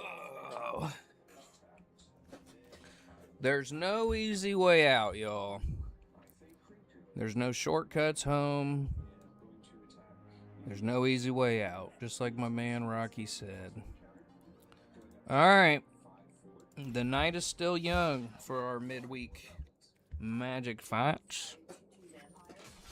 And I think we can, I mean, I don't know. If somebody has a suggestion out there, maybe, that could make the deck more consistent, I really don't see it.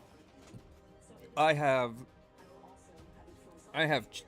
tried so many different cards, and I have good cards. I have a very good deck, but it's the nature of the deck itself is just not getting there. This is not a great opening hand at all. This is an even worse opening hand. But I'm gonna keep it.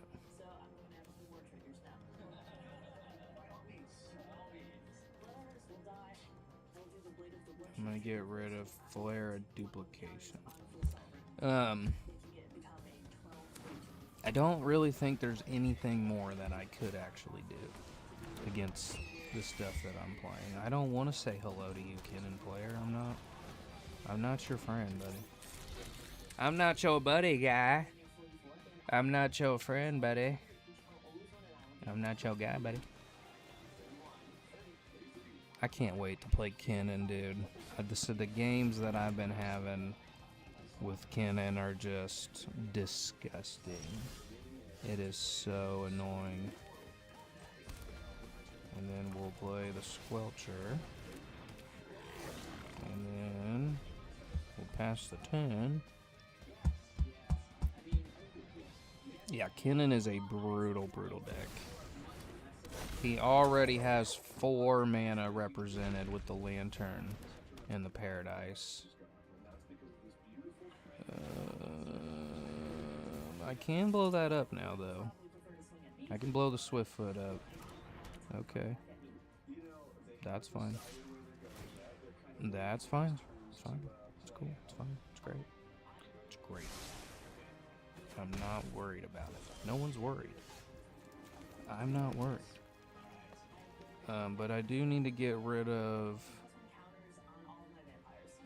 the Swiftfoot and the Chromatic Lantern. Because I'll never get rid of Kennen if not. And we're kind of in a defensive position now at this point too. So Swiftfoot. And no, just the Swiftfoot and the Chromatic Lantern have to go. That at least slows him down a bit, because Kennen's ability only works for non-land permanent, so it's only the bird getting tapped for an extra mana. So right now he's got 5 represented.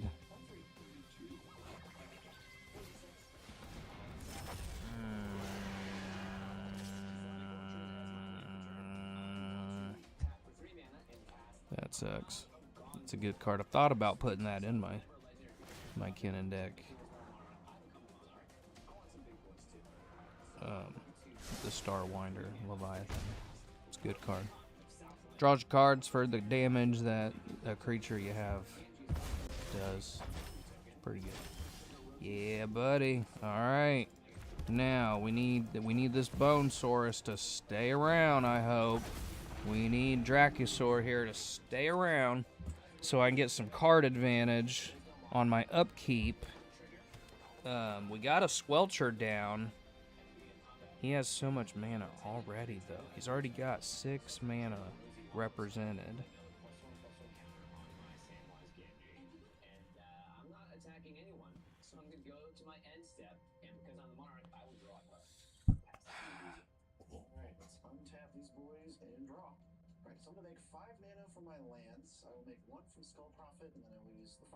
I mean, all he would have is bounce, though. That's the only thing I can think that he would have right now is a bounce effect. And he can bounce the Dracosaur, but it's the Squelcher that's keeping my stuff from getting countered. Okay, well, super cool, awesome. Extra turn land. Extra turn land now. But honestly, this isn't like the worst extra cannon turn that it could be. I mean, no extra turn is great, but it's not like terrible.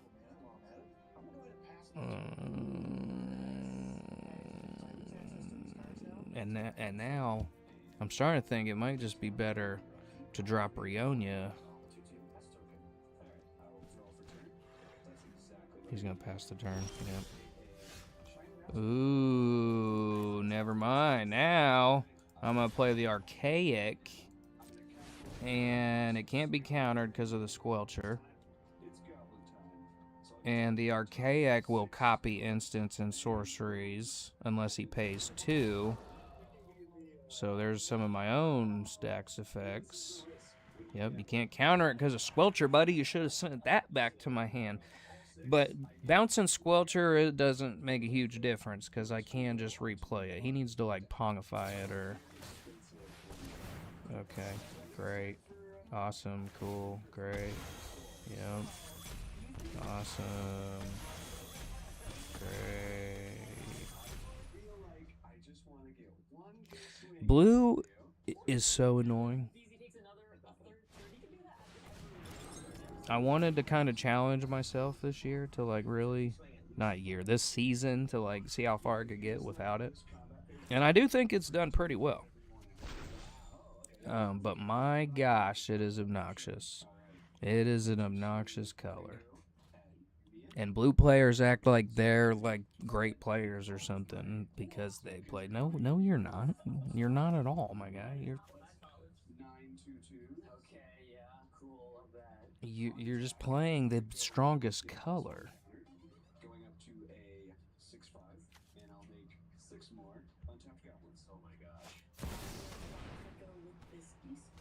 Force of Will. Cyclonic Rift.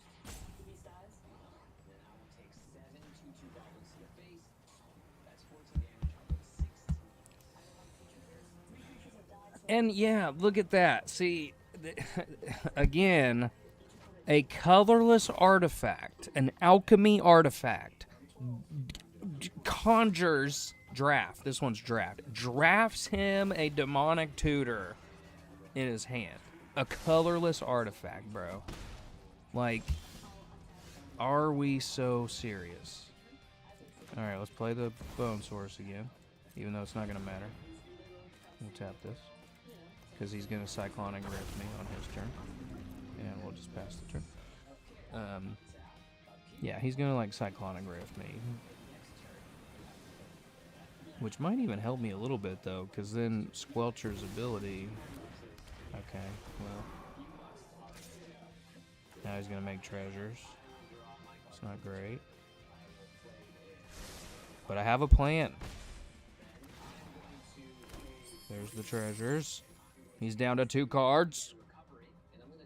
We're still okay. Maybe. Jesse. Okay. Here we go. Trigger on stack. What did we get? Okay. Okay. We got a Etali. We got a Etali. Do we go for it? Or do I take another setup turn? I feel like we kind of have to go for it. We got to go for it. Let's go, Etali. Let's go, Etali. And we'll tap this. And we'll crack that. And we'll get countered. Counterspell.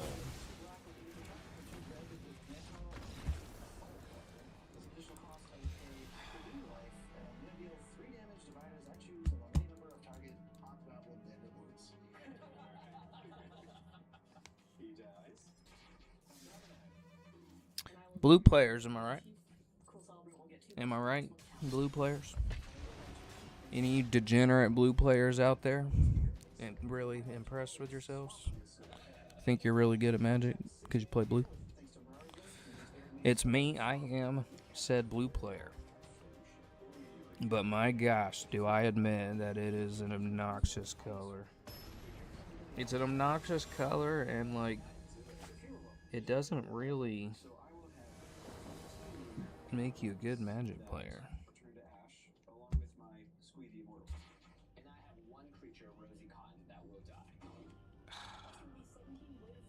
I feel like we could have had a chance. I really do. But I know the next season, when we play blue again, we're gonna get there. I'm for sure gonna get there.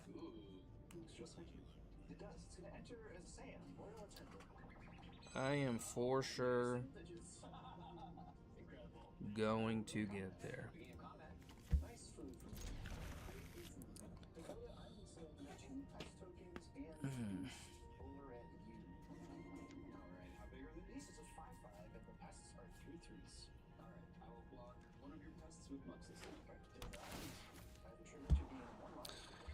Because I played Demir last season. I did play blue and black Gyruda, but Gyruda is difficult to...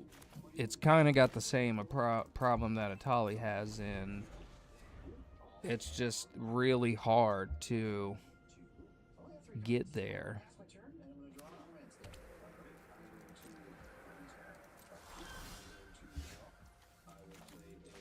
Because it's just so high variance that it struggles to get off the board.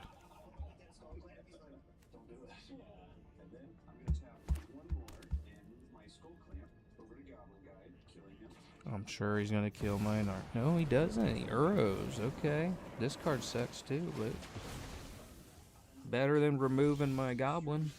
Okay, and now my stuff can't be countered. Okay. Let's go Malevolent Rumble first, though, so we can hit on our lands. And we'll get another forest so I can put the Allosaurus down. Play this forest. We'll play the Allosaurus. Well, wait a minute. 1, 2, 3, 4.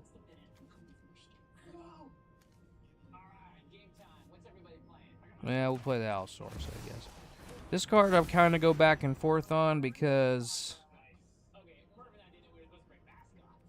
it really only protects green spells, which kind of is like only half of the entire deck. The other half is red, which can be countered even with Allosaurus' ability.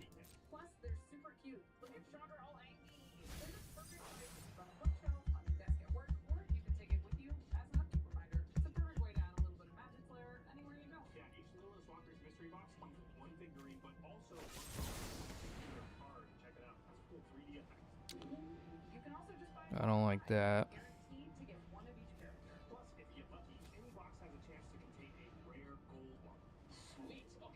I don't like that at all. But I kind of have to let it happen, because if I sack this Eldrazi spawn to deflecting swat it, I'd have to deflecting swat it to my Allosaurus. And I need this Allosaurus. So it kind of has to go.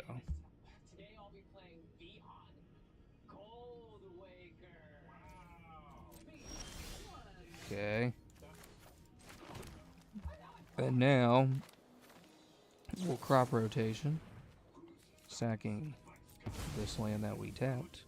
And since now he can't counter that because of Allosaurus, we'll get our Cavern of Souls, naming dinosaur, so we can protect our Etali. 2, 3, 4, 5. We need one more land. I need one more land to Pyretic Ritual into Etali. And that is also provided that the ritual doesn't get countered either. Not hopeful for. Definitely not banking on that. Oh, I stole this card the other day to do some cool stuff. And now he's got the Power 9. Yay, awesome. Power 9, cool. So cool and awesome. Banned for a reason, but cool. Let's put him in arena for the alchemy, so we can make alchemy super cool. And everybody loves to play alchemy. Yay! Alchemy sucks. I hate to be the one to say it. I hope I don't be bursting your bubble with that. Alchemy is dog water. It is absolute dog water. It literally wins the game for you. You don't have to do anything at all. Alchemy's lame. It's really lame. And we all know it too. There's not like it's not really a secret that people just don't really even like to play against them. The only people that like to play them are just absolute tryhards. Me as a Magic fan, I've played this game a very long time. I love to play the game. It's a great game. You should give it a try. Hate alchemy cards. I can't stand them. They're so annoying.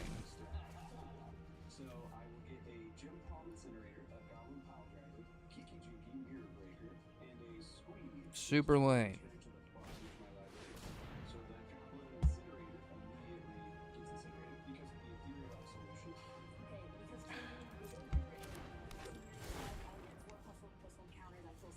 I mean, I could deflecting swat that, but, well, I'd have to blow up the thing anyway. Yeah, it wouldn't matter. I'd have to blow up the thing anyway. And there was no other legal target for it anyway for me to deflect it to, so. Little difference it makes. Alright, well. Wait a minute. Wait a minute. Wait a minute.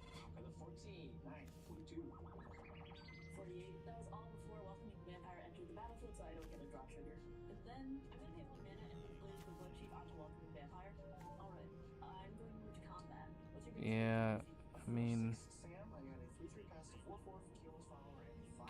let's just try this again, I guess. We'll go treasure token. Every single turn this goes that I don't get Etali out is just worse and worse. Oh, there's a Power 9. There's the Power 9. Here it comes. Time walk.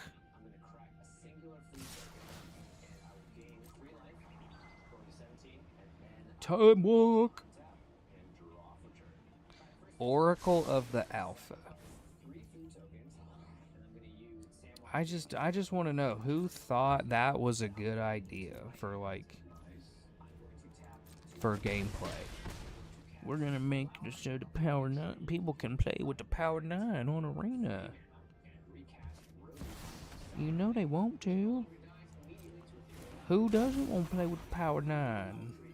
It's so much fun.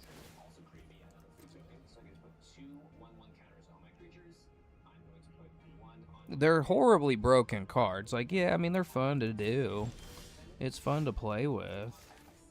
But we all know that they are horribly broken cards. I guess I could Etali now, but I might need to keep these around. Let's see if he counters the ritual.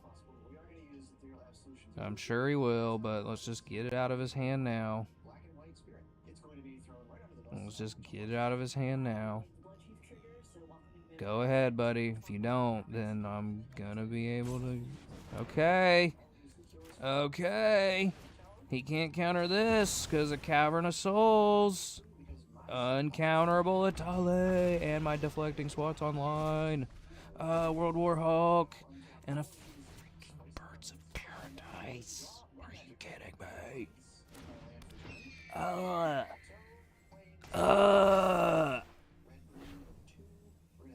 Painful. And I don't want a dual caster mage because I need this dual caster mage for its own combo.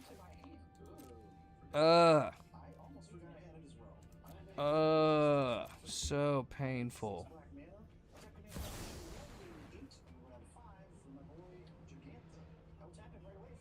Alright, well. I have a deflecting SWAT. But it will only... World War Hulk always big. Yeah, but it don't help me right now. I'd rather have this on turn 3. Not after I already hit Etali. It is still really good. I won a game with it, the third lore counter by it going doubling, and then it gives something, it doubles its power PT, and then it gains a trample. I won a game with that effect not too long ago. Yeah, World War Hulk's good. It's a good card. Very good include in this deck, whoever told me that. Alright, here we go. What did he go tutor for? Probably the time walk. Yeah. I deflecting SWAT his Hall Breaker. Do I do that? I think I can do that too. Or no, wait a minute. Because it still would enter in under his control, I think, right? I think that's how it works. I think it would. Well, he knew his magic. I'll say that. I think that the reanimate would still... It would still bounce. It would still give him the creature, but I could have, like, brought back, like, a Uro. I don't know. Maybe that was the wrong play, but at this point, going as long as it's win now, I don't really care. Alright, now what's he gonna do? Now what's he gonna do? Alright. Okay. Okay. Do it or don't. What are we doing? What are we doing? Alright, there we go. There we go. Alright, now watch this. He's gonna send my World War Hulk back to hand. I'm going to deflecting SWAT the Hallbreaker trigger. I'm gonna deflecting SWAT the Hallbreaker trigger.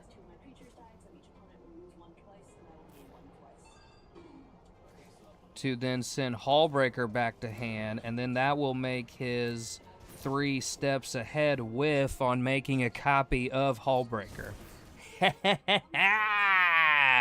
He tried to make a copy of Hallbreaker, and he scooped from there. Oh, that's like the most red win ever. Oh my gosh, that's what we do it for. That's why we play this stupid game. Oh my god, outplayed indeed, dog man. That was finesse right there. And to be honest, I was not like super convinced it was even gonna work, and I thought I was just done anyway. But he 3 steps ahead his Hallbreaker, which is not legendary either, so you can have copies of these without breaking legendary rule, and it sucks, bro. I make copies of Hallbreaker, and it's how you go infinite. It's terrible. It's an awful card. Whoever made it should be sentenced to a life sentence. But he targeted the Hallbreaker, which then triggered a Hallbreaker trigger to bounce something back. He triggered my Hulk, and then deflecting SWAT the trigger on the Hallbreaker back to the Hallbreaker so that the target on the 3 steps ahead fizzled. And he scooped from that. You could have even played it on the next turn. 1, 2, 3, 4, 5. Yeah, he could have played the Hullbreaker on the next turn. And I didn't have anything in my hand, really, to get me out of it.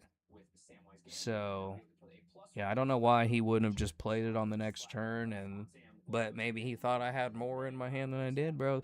That's why I say, like, I get salty, but, like, I will not quit until there is for sure no chance left to win the game. I'm dead on board with what is there, what they've got. I know I don't have an answer in my hand. Whatever. I'll concede, shuffle up, play again. But if there is even a 1% chance that there is a single answer to be had, I will keep playing it out. And I that's not just like a prideful thing either. A little bit. I am a born competitor. But if you want to get better at this game, if you're new to Magic, maybe you just started playing, or you're trying to figure out how to get better, the best way you could get better is to play to those outs for as long as you possibly can. Even if you know you're going to lose. I might have still lost that game, but that was a good play. That was an objectively good play that ended up winning it for me. But you gotta, if you keep going, you keep going, you keep going, and you keep practicing in those situations where like all hope is lost, you're down to one life, you've got no answer, but it's just like, how can I get to my next turn? How can I get the most out of this turn? And if you can think that way, no matter what odds perceived on the board, you will get better at this game. That is like most of Magic is.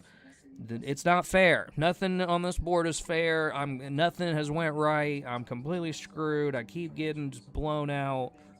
But then one card or one good play can turn it all around, and then you're up. You're at an advantage, just like that. So that's what you got to do. You got to play to those outs, and just keep trying, keep trying, keep trying, until something sticks. But if I'm playing Teferi, and I'm on the cusp of a Teferi all, even though I might not be like totally dead on board, it's there comes a point where you know that you are so outvalued that there's just not much you can do. I like this hand. This is good, especially against this little jerk. This little light paws fox advisor. He's a little fox. Look at him. Look at this little schemy, cat-faced weirdo. Oh, light paws is annoying too. Pretty meta, it seems like. And then we'll go strike it rich. And I don't want to play Peter Parker's camera off my treasure token, because I want that treasure token for when I ramp. I'm going to play the Paradise Druid. Oh, gosh. Let's play the Paradise Druid, because it has hexproof. So he's not targeting the Paradise Druid. I still don't want to crack the treasure to play the Delighted Halfling, though. So I'll do that on my next turn. I can also strike it rich on my next turn, which might be a better idea, honestly. Because now we're on some borrowed time now that Light Paws is hit. And I don't want my halfling to get targeted, so we'll make another treasure token with strike it rich.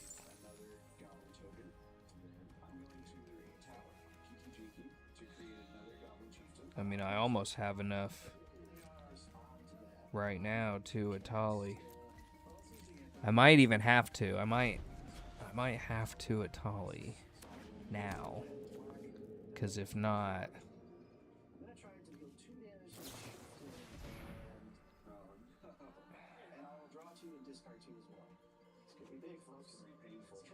yeah, that's fine. Yeah. All right. Here comes the light pause thing.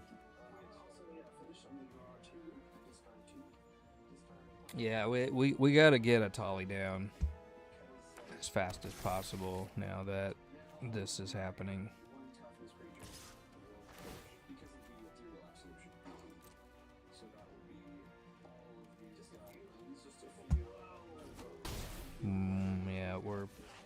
looking dire. Now I got a heroic intervention. That is exactly what I needed. Oh, that is exactly what I needed. Alright, we'll play the halfling. We'll play the halfling. We'll play the halfling. 1, 2, 3, 4, 5, 6, 7. I don't want to play the camera, though, because I don't want to tap the druid or use a treasure to use this heroic intervention. So I'm gonna... I don't have enough mana to activate the Peter Parker camera anyway. We're in the turn. There goes my halfling. Oh, wait a minute. Ha ha ha, stupid. Alright, let's do this. Let's return the favor. And I am gonna tap the druid now, which kinda sucks, but I'm gonna return the favor on old light pause here. Oh, except I can't, because I gotta get rid of this defector might, because light pause can get protection from the Skrelv. It can get hexproof from the Skrelv. So I gotta get rid of the Skrelv, unfortunately. I gotta get rid of the Skrelv. 1, 2, 3, 4, 5, 6, 7. That really sucks, because now my stuff's about to get gone.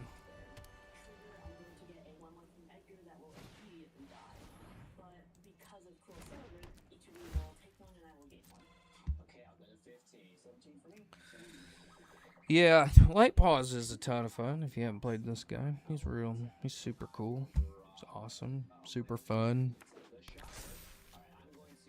You got double strike? Nope, just a 9/8.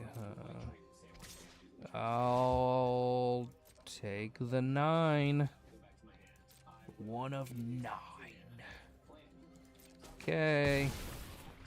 We took the 9. We're really screwed still. Yes. Yes.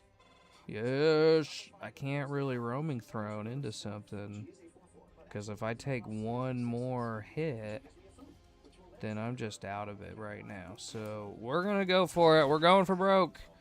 We're going for broke. It's probably not the right play, but it's the play we're going to make.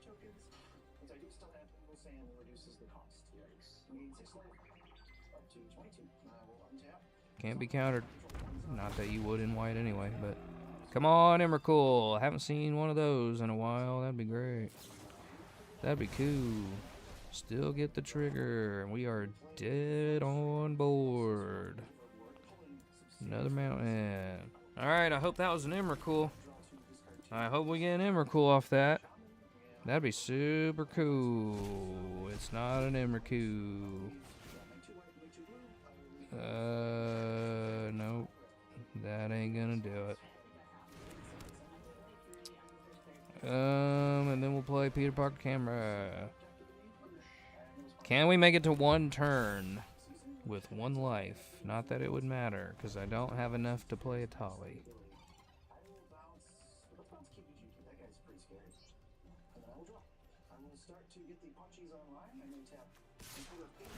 Seriously? You don't have 1? You don't have 1 more card? Chrome Box. Wait a minute. Let's go Chrome Box. Let's go Chrome Box. Making a copy of... Oh, or imprinting duplicate, I mean, not making a copy of. And then... we play the Roaming Throne. We play the Roaming Throne. We play the Roaming Throne, naming dinosaur. And then we go to our next turn. No attacks in the turn. I got a heroic intervention in my hand, so I can block. I can block something. I can block Light Pause, and then my stuff's still here. 1, 2, 3, 4, 5, 6, 7, 8.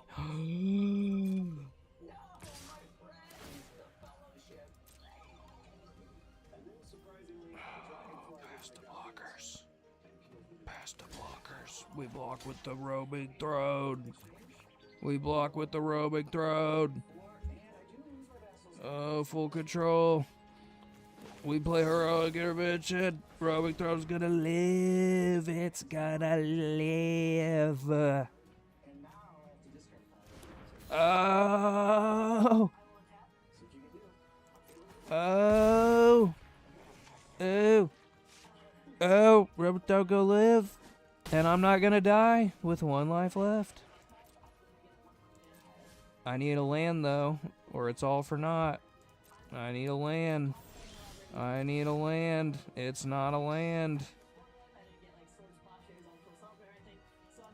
It's not a land, but I've got this Baloth though that I can put in front of Light Paws. This Baloth I can put in front of Light Paws. I can put the Baloth in front of Light Paws to possibly buy 1 more turn. Oh, that's not looking great. That's not looking great. Oh, now I have flying. Yeah, he got me. He gets me with the flying. Well, that's kind of the example of what I'm talking about. Even though, like, we didn't quite get there, we almost did. If I would have top decked the land instead of the Baloth, I might have had a chance.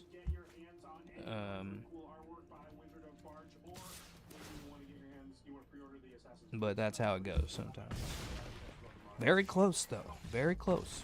We were not completely out of that. That was not a wash. We almost had a late game comeback. Comebacks wouldn't be exciting if they were easy, or if they just happened all the time. That's why they're so fun. Because it's like, oh my gosh, how did I do that? How did that happen?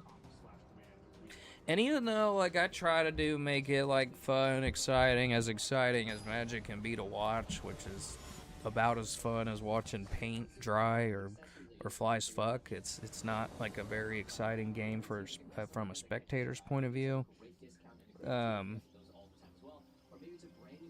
But I do get, like, that genuinely, I go crazy when, like, oh man, this was awesome. How did I do this? This was so cool.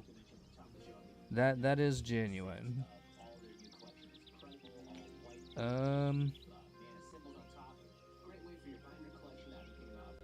I guess we'll just go full turbo on this one and put back Dualcaster. Play Mountain. Play Strike It Rich. I'm not gonna crack the treasure though yet. Plays his Halfling. Okay. And then we'll play our Halfling. No, we'll play our Elysian actually. I'll play the Halfling next turn. Well, or do I play it now? 1, 2, 3, 4. I would have 4 on my next turn either way. But I'd also be able to play the birds and Strike It Rich. Yeah, I'll go ahead and just crack the treasure now for the Halfling. And then that gives us 4 mana on board. We can Strike It Rich and play the Birds of Paradise next turn. Okay, copy of that's pretty cool. Alright, we'll play the Birds of Paradise. And then we'll play the Strike It Rich. And that should give us enough now. 1, 2, 3, 4, 5, 6. That with the Pyretic Ritual, I'll be able to Etali. He's got 5 mana. If he angs off though, he might be anging off. No, he's not. Is he? Yeah, he's gonna. No, he's not. Oh, no, he's not. He's buying 1 more turn of Ang. He's running Ang clones. I guarantee it. It's Ang clones for sure. It's Ang clones. All right, here we go. Or do I go Terror of the Peaks? I really don't want him getting the Aang clones off. So we're going to go Pyretic Ritual. We're going to go Pyretic Ritual. And then we go Etali. Can't be countered because of the Delighted Halfling. Can't be countered because of the Delighted Halfling. Etali. And Sword Splashers. Probably should have not tried to. Gotta be kidding me. I don't even want to imprint anything. I don't even want to imprint anything.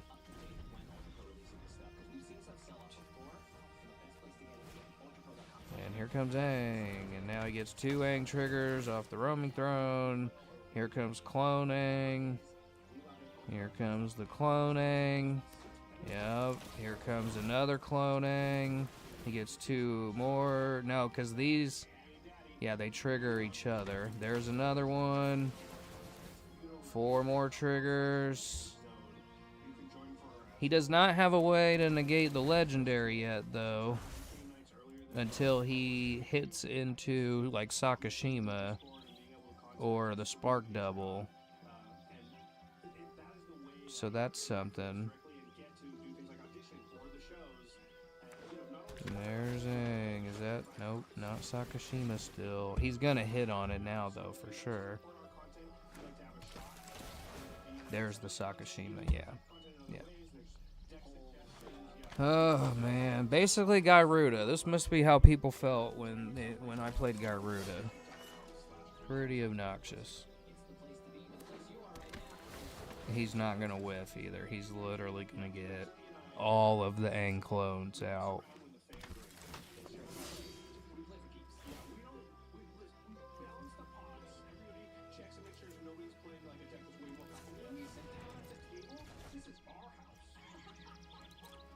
Oh, and then she triggers twice, yeah.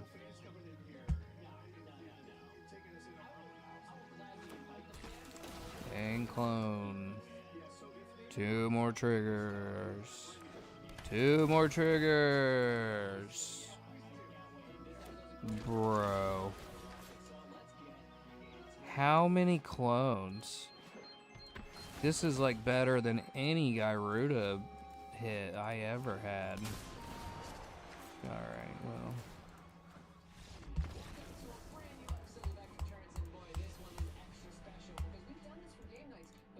No, I did not have fun against the Aang clones.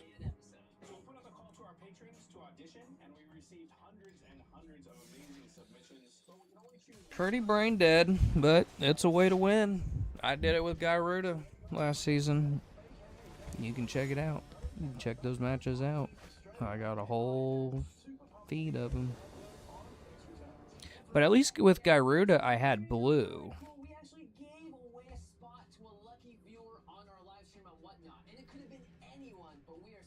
I had blue with Garuda. I do not have access to that now.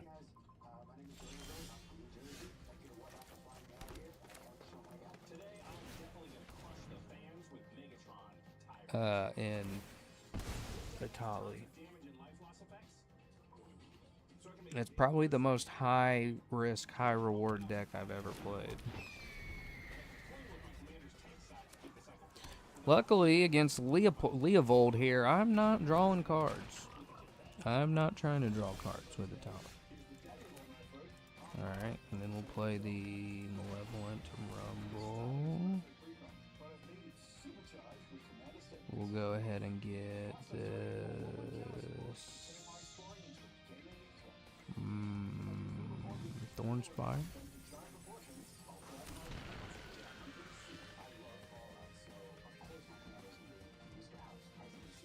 And then we'll play the Destiny Spinner. So now my stuff can't be countered on my next turn.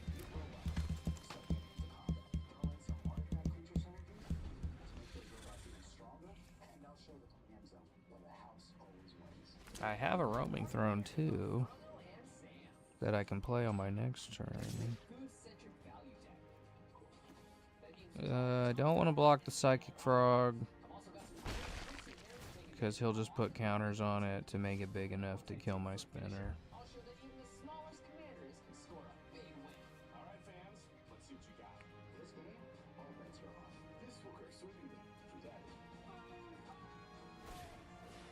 Okay. That's fine. It's totally fine. And roaming throne. Naming dinosaur.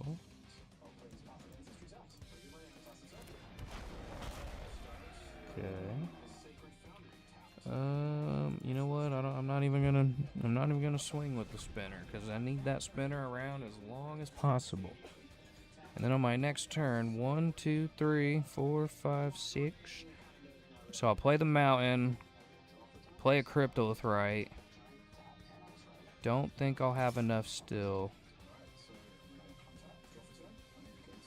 Yeah, he can just have the card draw again. You gotta play through those card draws sometimes.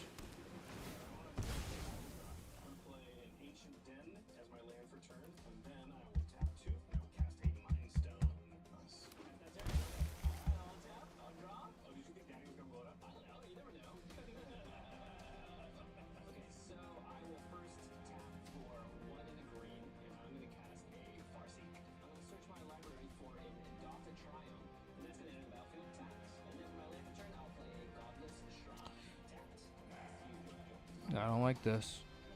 I sure don't like this. Yes! That's fine. I can deal with that. That's fine. That's cool. It's totally great. Don't even care.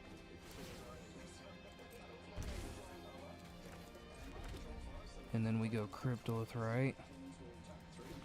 Damn it, I still don't quite have enough.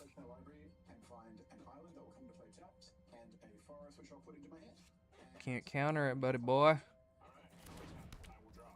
And then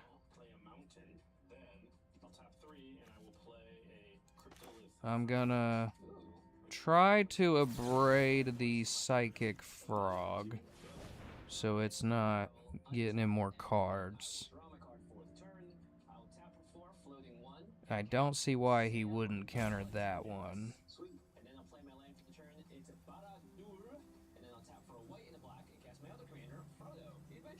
You better counter that one. Okay. Good shit.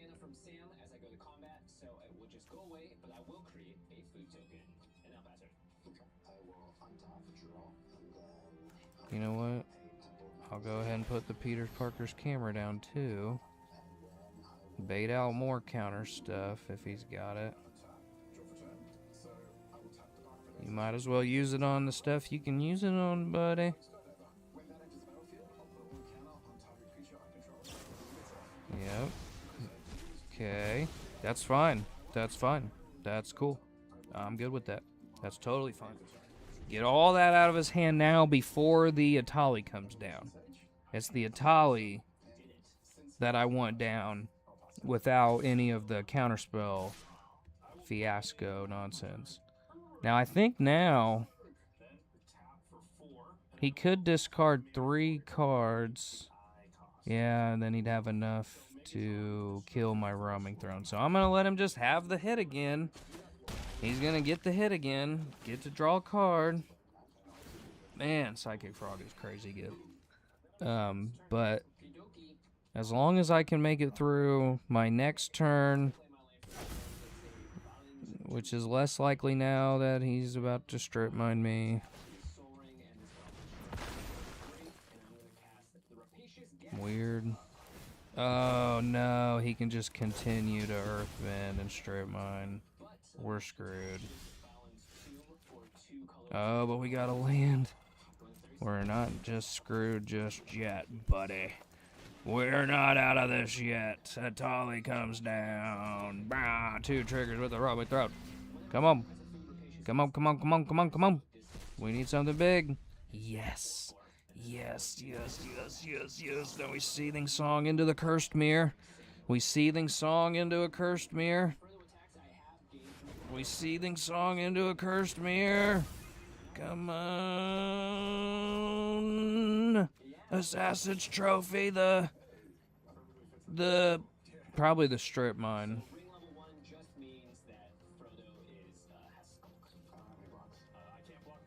You know what? No, I think if we get, if I get a little bit ahead of him on the board, then it don't really matter. Go ahead, buddy. Oh, and I get to make 2 treasure tokens? Why, thank you, sir. Because now I'm gonna curse mirror this Etali. Cursed mirror Etali. And now I'll keep, we gotta just go all in now at this point. I'll keep that Etali, so hopefully we hit on something. We'll keep that Etali.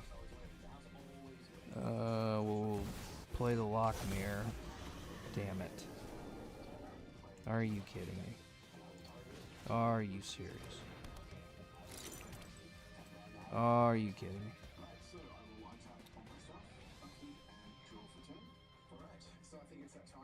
We'll remove a counter to draw a card. Remove a counter, draw a card. Lose 2 off. We'll go down 2 off.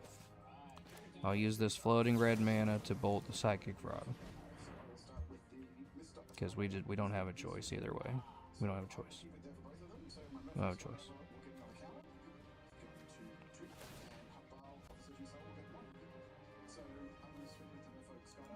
Remove a counter to draw a card.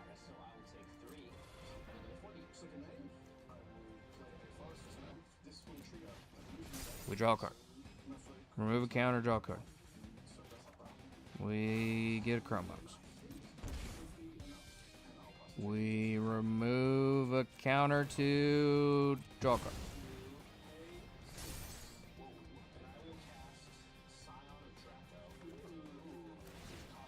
And we go down to 8. And now I think he's got me. I think he's gonna have me now. We flew too close to the sun.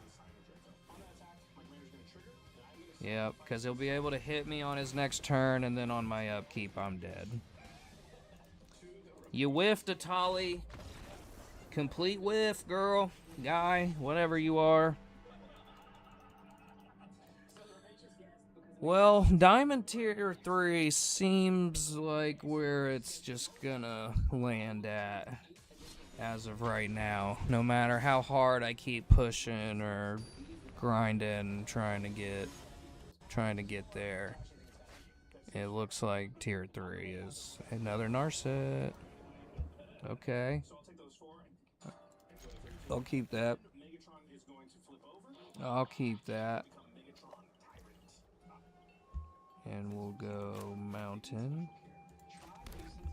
And I'll just go ahead and imprint the...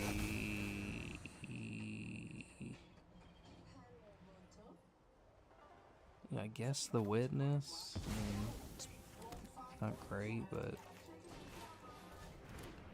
the Witness in the early game doesn't really make a huge difference. This is actually a terrible opening hand. I don't have any mana dorks.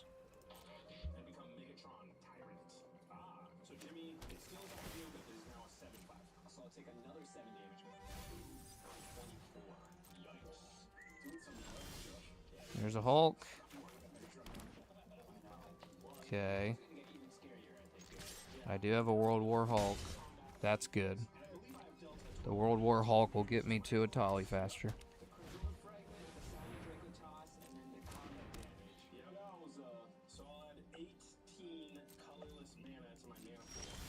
There's another land. Still not quite at Hulk territory yet, though. But one more card and we would. Okay. I don't like that. I don't like that. Come on. Come on. I need one more land and I can World War Hulk into Etali. But I already got a land, so Like, I'm not super... Do I have the heart of the cards or what? Well, he's got a Fierce card. Well, no, he'd have to have, like, a Force of Negation or something. Damn it, dude. He had the Force of Will the whole time. No, Force of Will, no. No.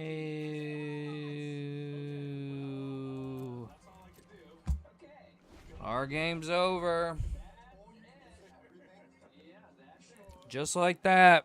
It's all over now. You did it, Narset player. Awesome. Awesome and cute. Narset player, so cute. Yay. But I may have a trick. I may have a trick against the Narset player, though. Maybe.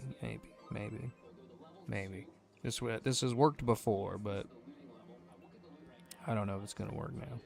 All right, we go to attacks. Narset attacks. Brain Surge.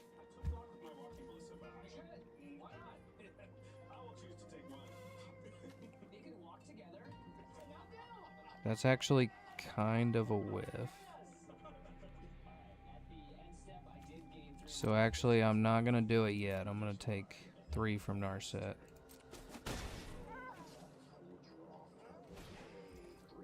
He plays the Talisman. I don't think he's gonna do the Farewell. I don't know why he would.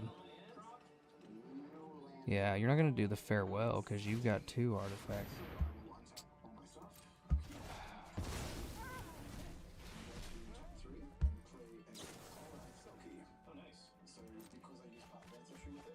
Well,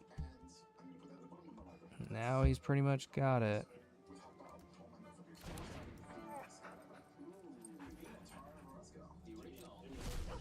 But I still have a trick. It just depends on, like, how many extra turns I gotta play through. Draw 7, hand size 7, scry 2, draw 2. Alright, let's go for it. This is our chance here, because I'm done after this.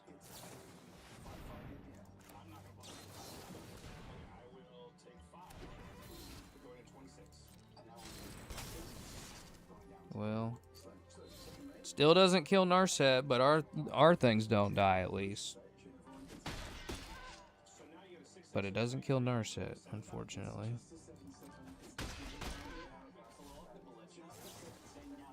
Now he scries 2, draws 2. And now he can draw 7 for nothing. Isn't Narset fun? Isn't that such a fun card? He's going to draw 7 now. I guess the 10 rings is kind of useless since he already has 15 cards in his hand. Okay.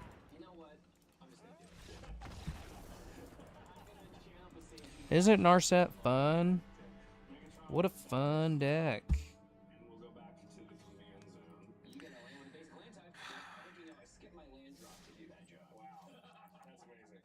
I don't know. Narset's not fun. No, she's not. We got the win over Narset earlier. Shut her down. I have a Narset deck, and let me tell you, I can see why people don't want to play it. Because the Storm, extra turn Storm is like the most annoying thing possible. Blue is the most annoying color, for sure. For sure, the most annoying color. I get why people play it. It's very good. What? No. Although Dockside in this deck could actually be really good. Because he's going to be playing Shrines. So I might be taking a little risk here. But Dockside in this deck against Hy-Vee here, it might go hard.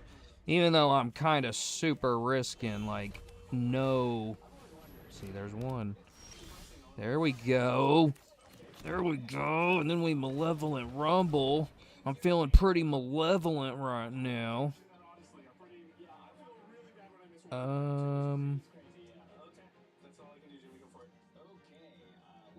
I know, that was ballsy, but I'm playing High B, so I know it's going to be a Shrines deck. So I figured Dockside was actually, like, pretty solid against this style of deck. And the other 6 cards I had in my hand are actually, I got Counter Protection, a Hexproof Mana Dork. That was all basically just because of the opponent we're playing. Like, that one Dockside was, like, the fuck you, Shrines. Oh, man, Shrines are so annoying. Build your deck better, bro. I don't know what to tell you. Oh, yeah, Shrines are annoying, too. But, yeah, I knew that the Dockside, if he would have snowballed with the Shrines thing, then Dockside would have given me, like, a bajillion... Shit, we almost would have had 1, 2, 3, 4, 5, and then 6. Yeah, we probably would have had enough for Etali on turn 3, so. I don't know, Dogman. That's what they do. If one thing doesn't go their way, they just call it a scoop, and they don't want to play no more. I mean, I get being salty, but, like, I'll say this, though. If you're scooping that fast, that's a deck building issue, bro. Like, you're not getting a fast start to whatever your plan is. I truly don't know what could be any different. Because I don't want to add, like, more haymakers and less protection. I have good cards that really get me there. But it's like Craterhoof and Emrakul are the real... And then, obviously, the Squee Food Chain Loop. And I just got some ways to get there faster, pretty much. But maybe I was thinking about adding another, like, big card draw spell, because it feels like I'm light on cards a lot. And I was thinking about the Earthbend Kiyoshi, what's her name? What? Okay, hold on. What the hell is that thing called? It's like the Legend of Kiyoshi, maybe, is what it's...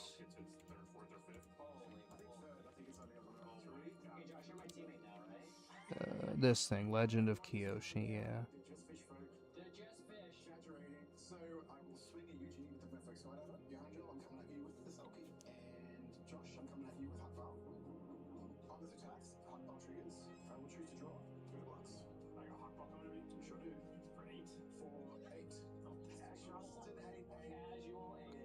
I mean, it's card draw and stupid mana for the Legend of Kiyoshi. And I would probably take out that redirect out of here. I don't... The Web and Destiny does have Convoke, so my creatures can help pay for that. But I don't want to go too far into the haymakers. I don't want to add too many haymakers. And then whiff on things I don't want to be whiffing on.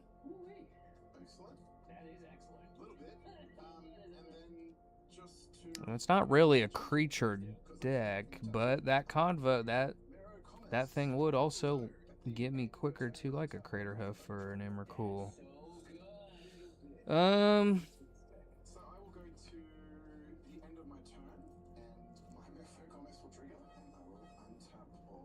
I don't know.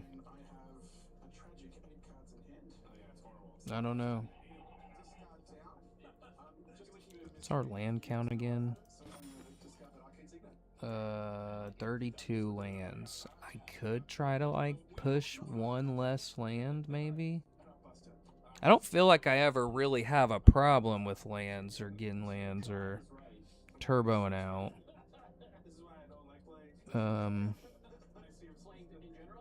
That Web of Life and Destiny though is very tempting. But I just don't want to go too big on big stuff.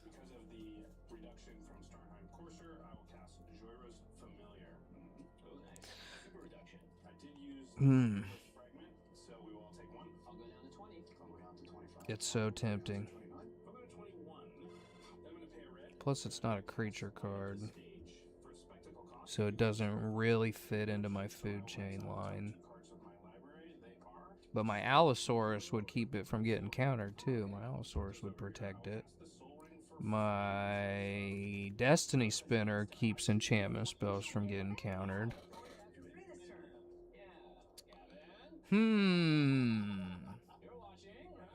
Do we just drop the...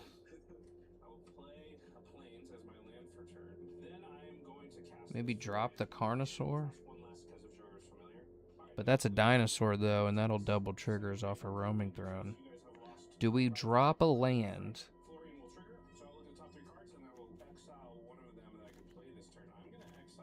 Do we drop a land to put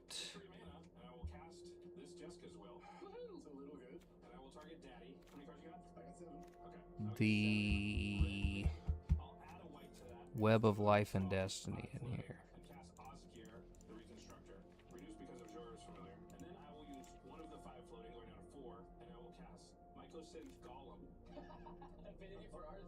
I just feel like it could be too easy. This is more like a creature deck, and I feel like this could just whiff too easily. Yeah.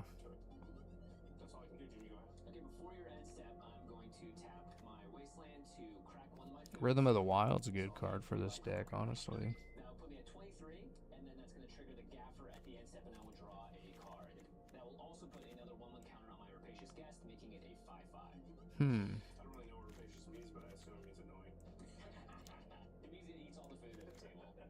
I gotta be honest, I'm pretty underwhelmed with Flare of Duplication. I really don't get much use off of this card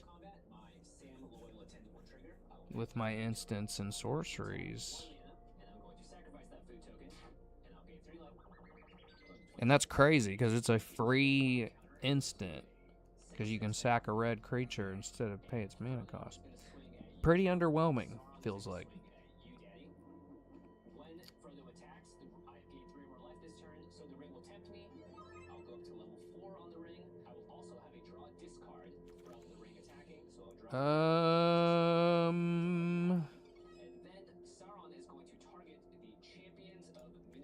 I don't know. I don't know. What about...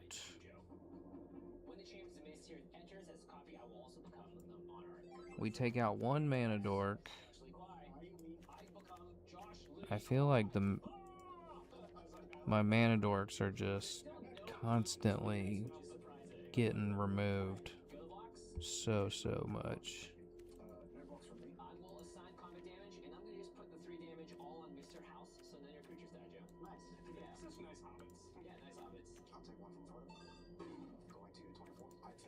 I mean, that's kind of ramp. And removal. Arnie slays the troll. It's a decent card. Fights a creature, adds a red, puts counters. But Rhythm of the Wild would actually buff my stuff and make it harder to remove.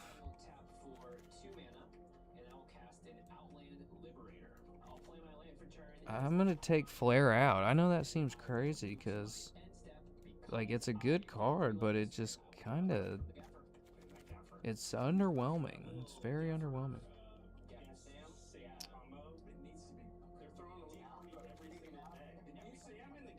Well, the Wandering Archaic, too, hasn't really been that impressive. I mean, I'm sure it's won me some games that I just can't think of off the top of my head, but more counter protection. And I think the problem with the creatures is they get removed so much easier, a little bit harder to get rid of enchantments. And then this Rhythm of the Wild would buff them with counters and keep them from being countered. Haha, pun intended.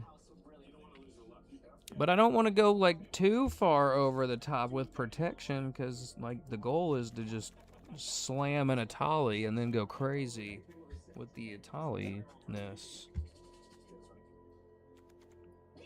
Alright. More card draw. More mana. This would also give my lands trample and hexproof too. This is a banger card. This is a very good card. Well, I don't know. I mean, that could work.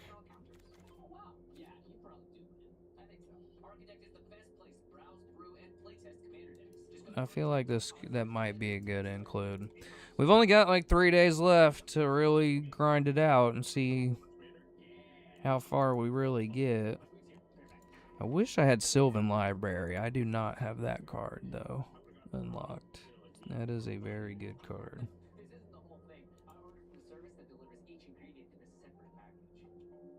Took out a lot of the tutors too. It's not even really working. Like, very surprisingly done well for no tutors other than I think Worldly Tutor. I took Finale of Devastation out because I was just whiffing on it so much from an Etali trigger that I was like, this is just hurt. This is doing worse than what. This is not helping me at all.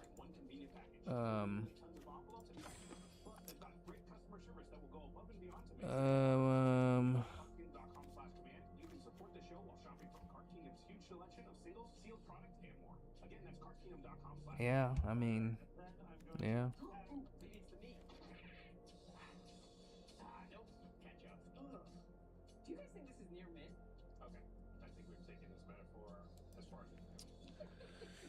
Well, I think we might give this one a shot.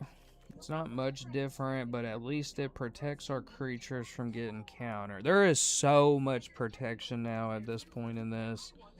Chameel keeps my stuff from getting countered. Last March of the Ents can't be countered, written on the card.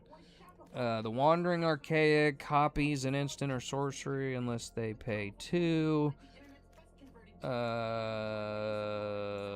else? We got Rhythm of the Wild now. Creatures can't be countered.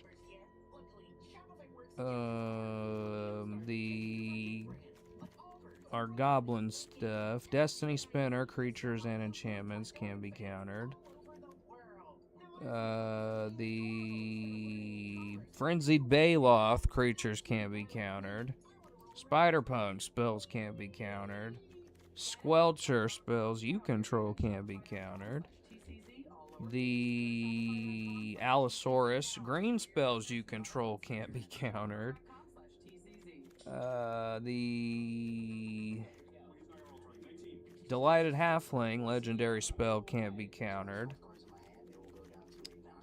Like, all the counter protection in the world. Oh, and a Cavern of Souls, which taps for mana that, if used for the creature you choose, can't be countered. So literally, like, as much counter protection as can possibly be had. Not a ton of on-board protection, but to be honest, I'm not as worried about that as I am all of the damn counter spells. It's a blue meta up there at the top. These are enchantments, aren't they? Here, hold on, enchantments.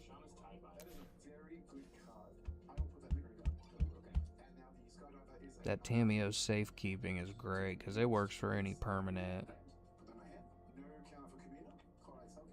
And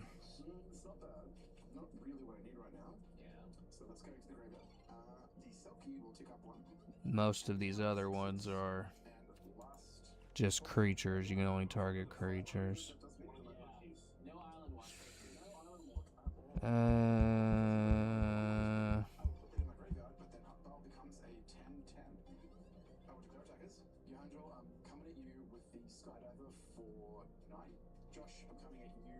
Yeah, I mean,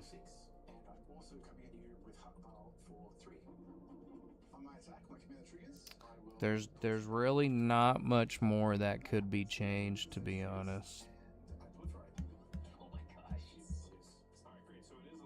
There's really not.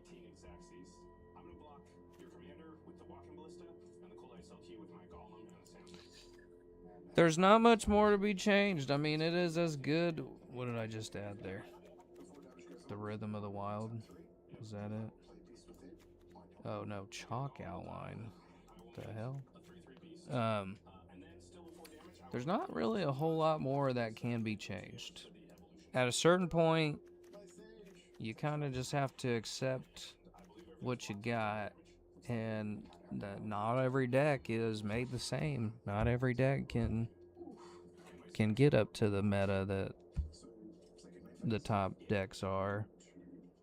I need the haymakers, because like Etali whiffing is one of the worst feelings ever. You want big stuff for Etali to hit on, but you also want redundancy to get the Etali hits. There's a very delicate balance when you're building decks, but you also want enough protection to actually get there with Etali.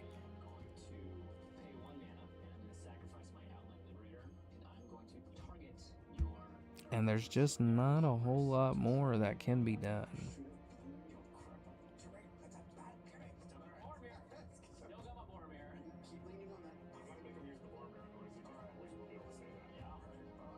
I don't know. What time is it now, though? We've been going like 3 hours now. Gosh. 3 hours, and we are right back where we started at the beginning at Diamond Tier 3. I know I'll be live Friday for sure. Friday's the last day of the season, I'm pretty sure. Friday's season ends, so I'm definitely going to be trying to grind Friday as much as possible. And then just wherever it ends up on Friday is where it ends up. I will be making the deck list video probably pretty soon, because I'm just kind of tired of changing it around and adjusting it. I will mention all the honorable mentions too that got picked and, came in and out of the deck.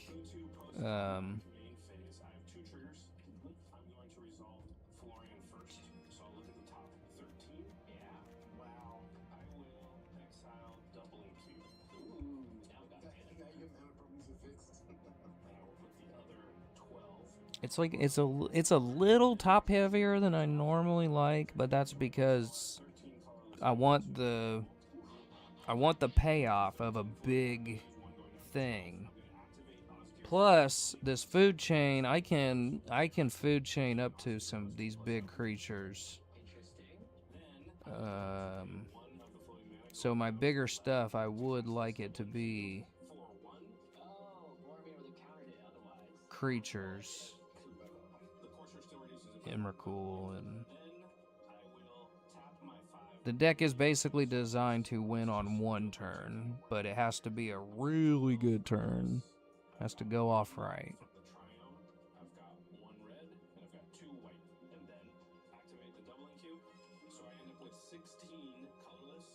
I've thought about taking out the Force of Vigor even.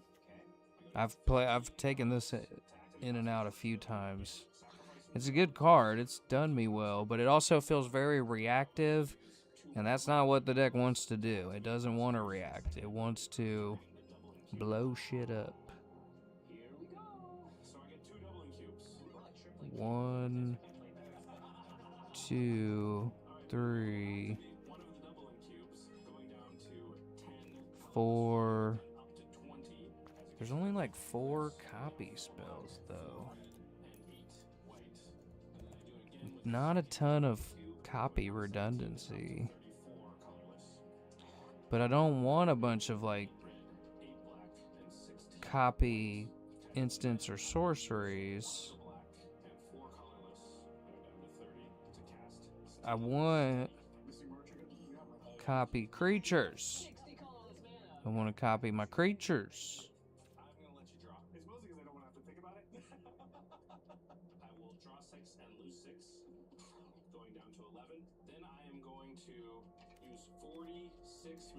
Yeah. I mean, there's this Kindred Charge, but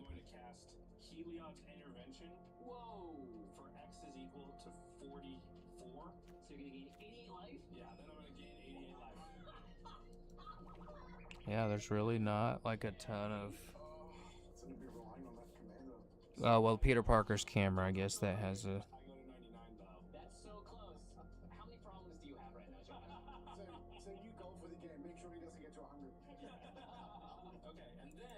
Hmm.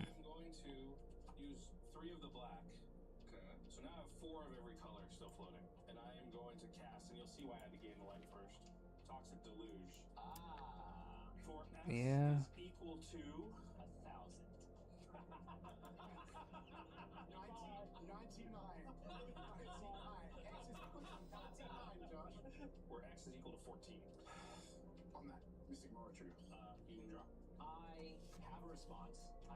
I don't know.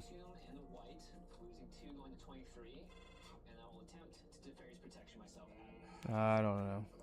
I don't want to go too ham with copying instants or sorceries. Is that one I control when you cast your next instant or sorcery? Yeah. Yeah. Yeah. Yeah, I don't want to go too ham with it because then I just get left with like a bunch of copy spells that aren't really doing much for me. And copy the instants or sorceries probably have the least amount of protection in them.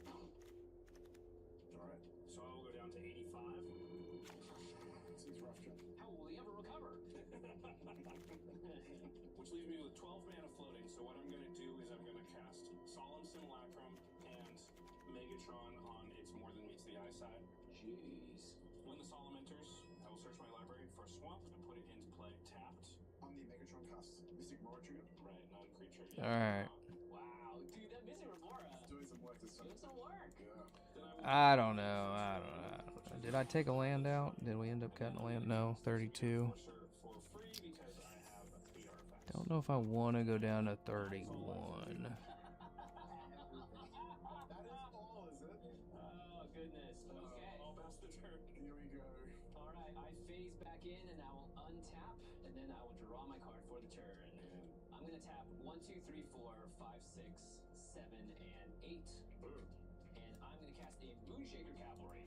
Take out the Bailoff. Since I added the Rhythm of the Wild in, I'm going to take out the Bailoff. Alright, well, we're coming up on 3 hours. I'm trying not to stay up all night playing the damn game. I'm going to call it a night. I will be back on here Friday. Real quick, let's get a check for where it left off on this sad run. I've been playing during the day, too, because I really think I have a better shot. I go on better runs earlier in the day. But I also do good on camera. I do good when the stakes are high, buddy. I mean, it has made quite the climb. And this is typical with any deck. You're going to see it. Like, if it's a good deck, it's going to just shoot up above silver to platinum. And then it starts leveling out a bit in platinum. This was a bad run here. Then I made another adjustment. Slowly started climbing more. And now we're here and it's like leveled off, other than I've had some that really good runs too that shot me up into tier 3, but this past one right now it's at 176 182 for a 49% win rate. Pretty disappointing. But I think that's just what we're going to have to accept in the control meta. It went 10 and 12 tonight.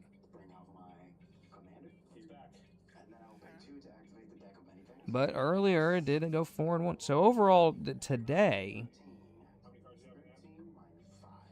I think this was part of the change I made to another day. So 14, 17.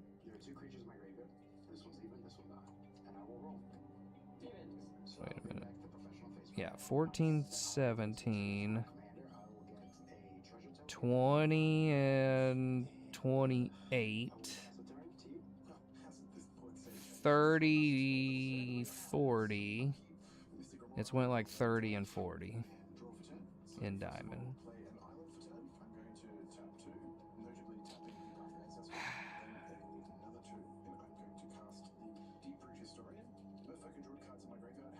I don't know, but we'll just see how it does on Friday. I'm going to call it a night here. We'll pick it back up Friday and see what we can get done. Appreciate you hanging out. Appreciate y'all. Much love. See you Friday. Bye. Later. Bye.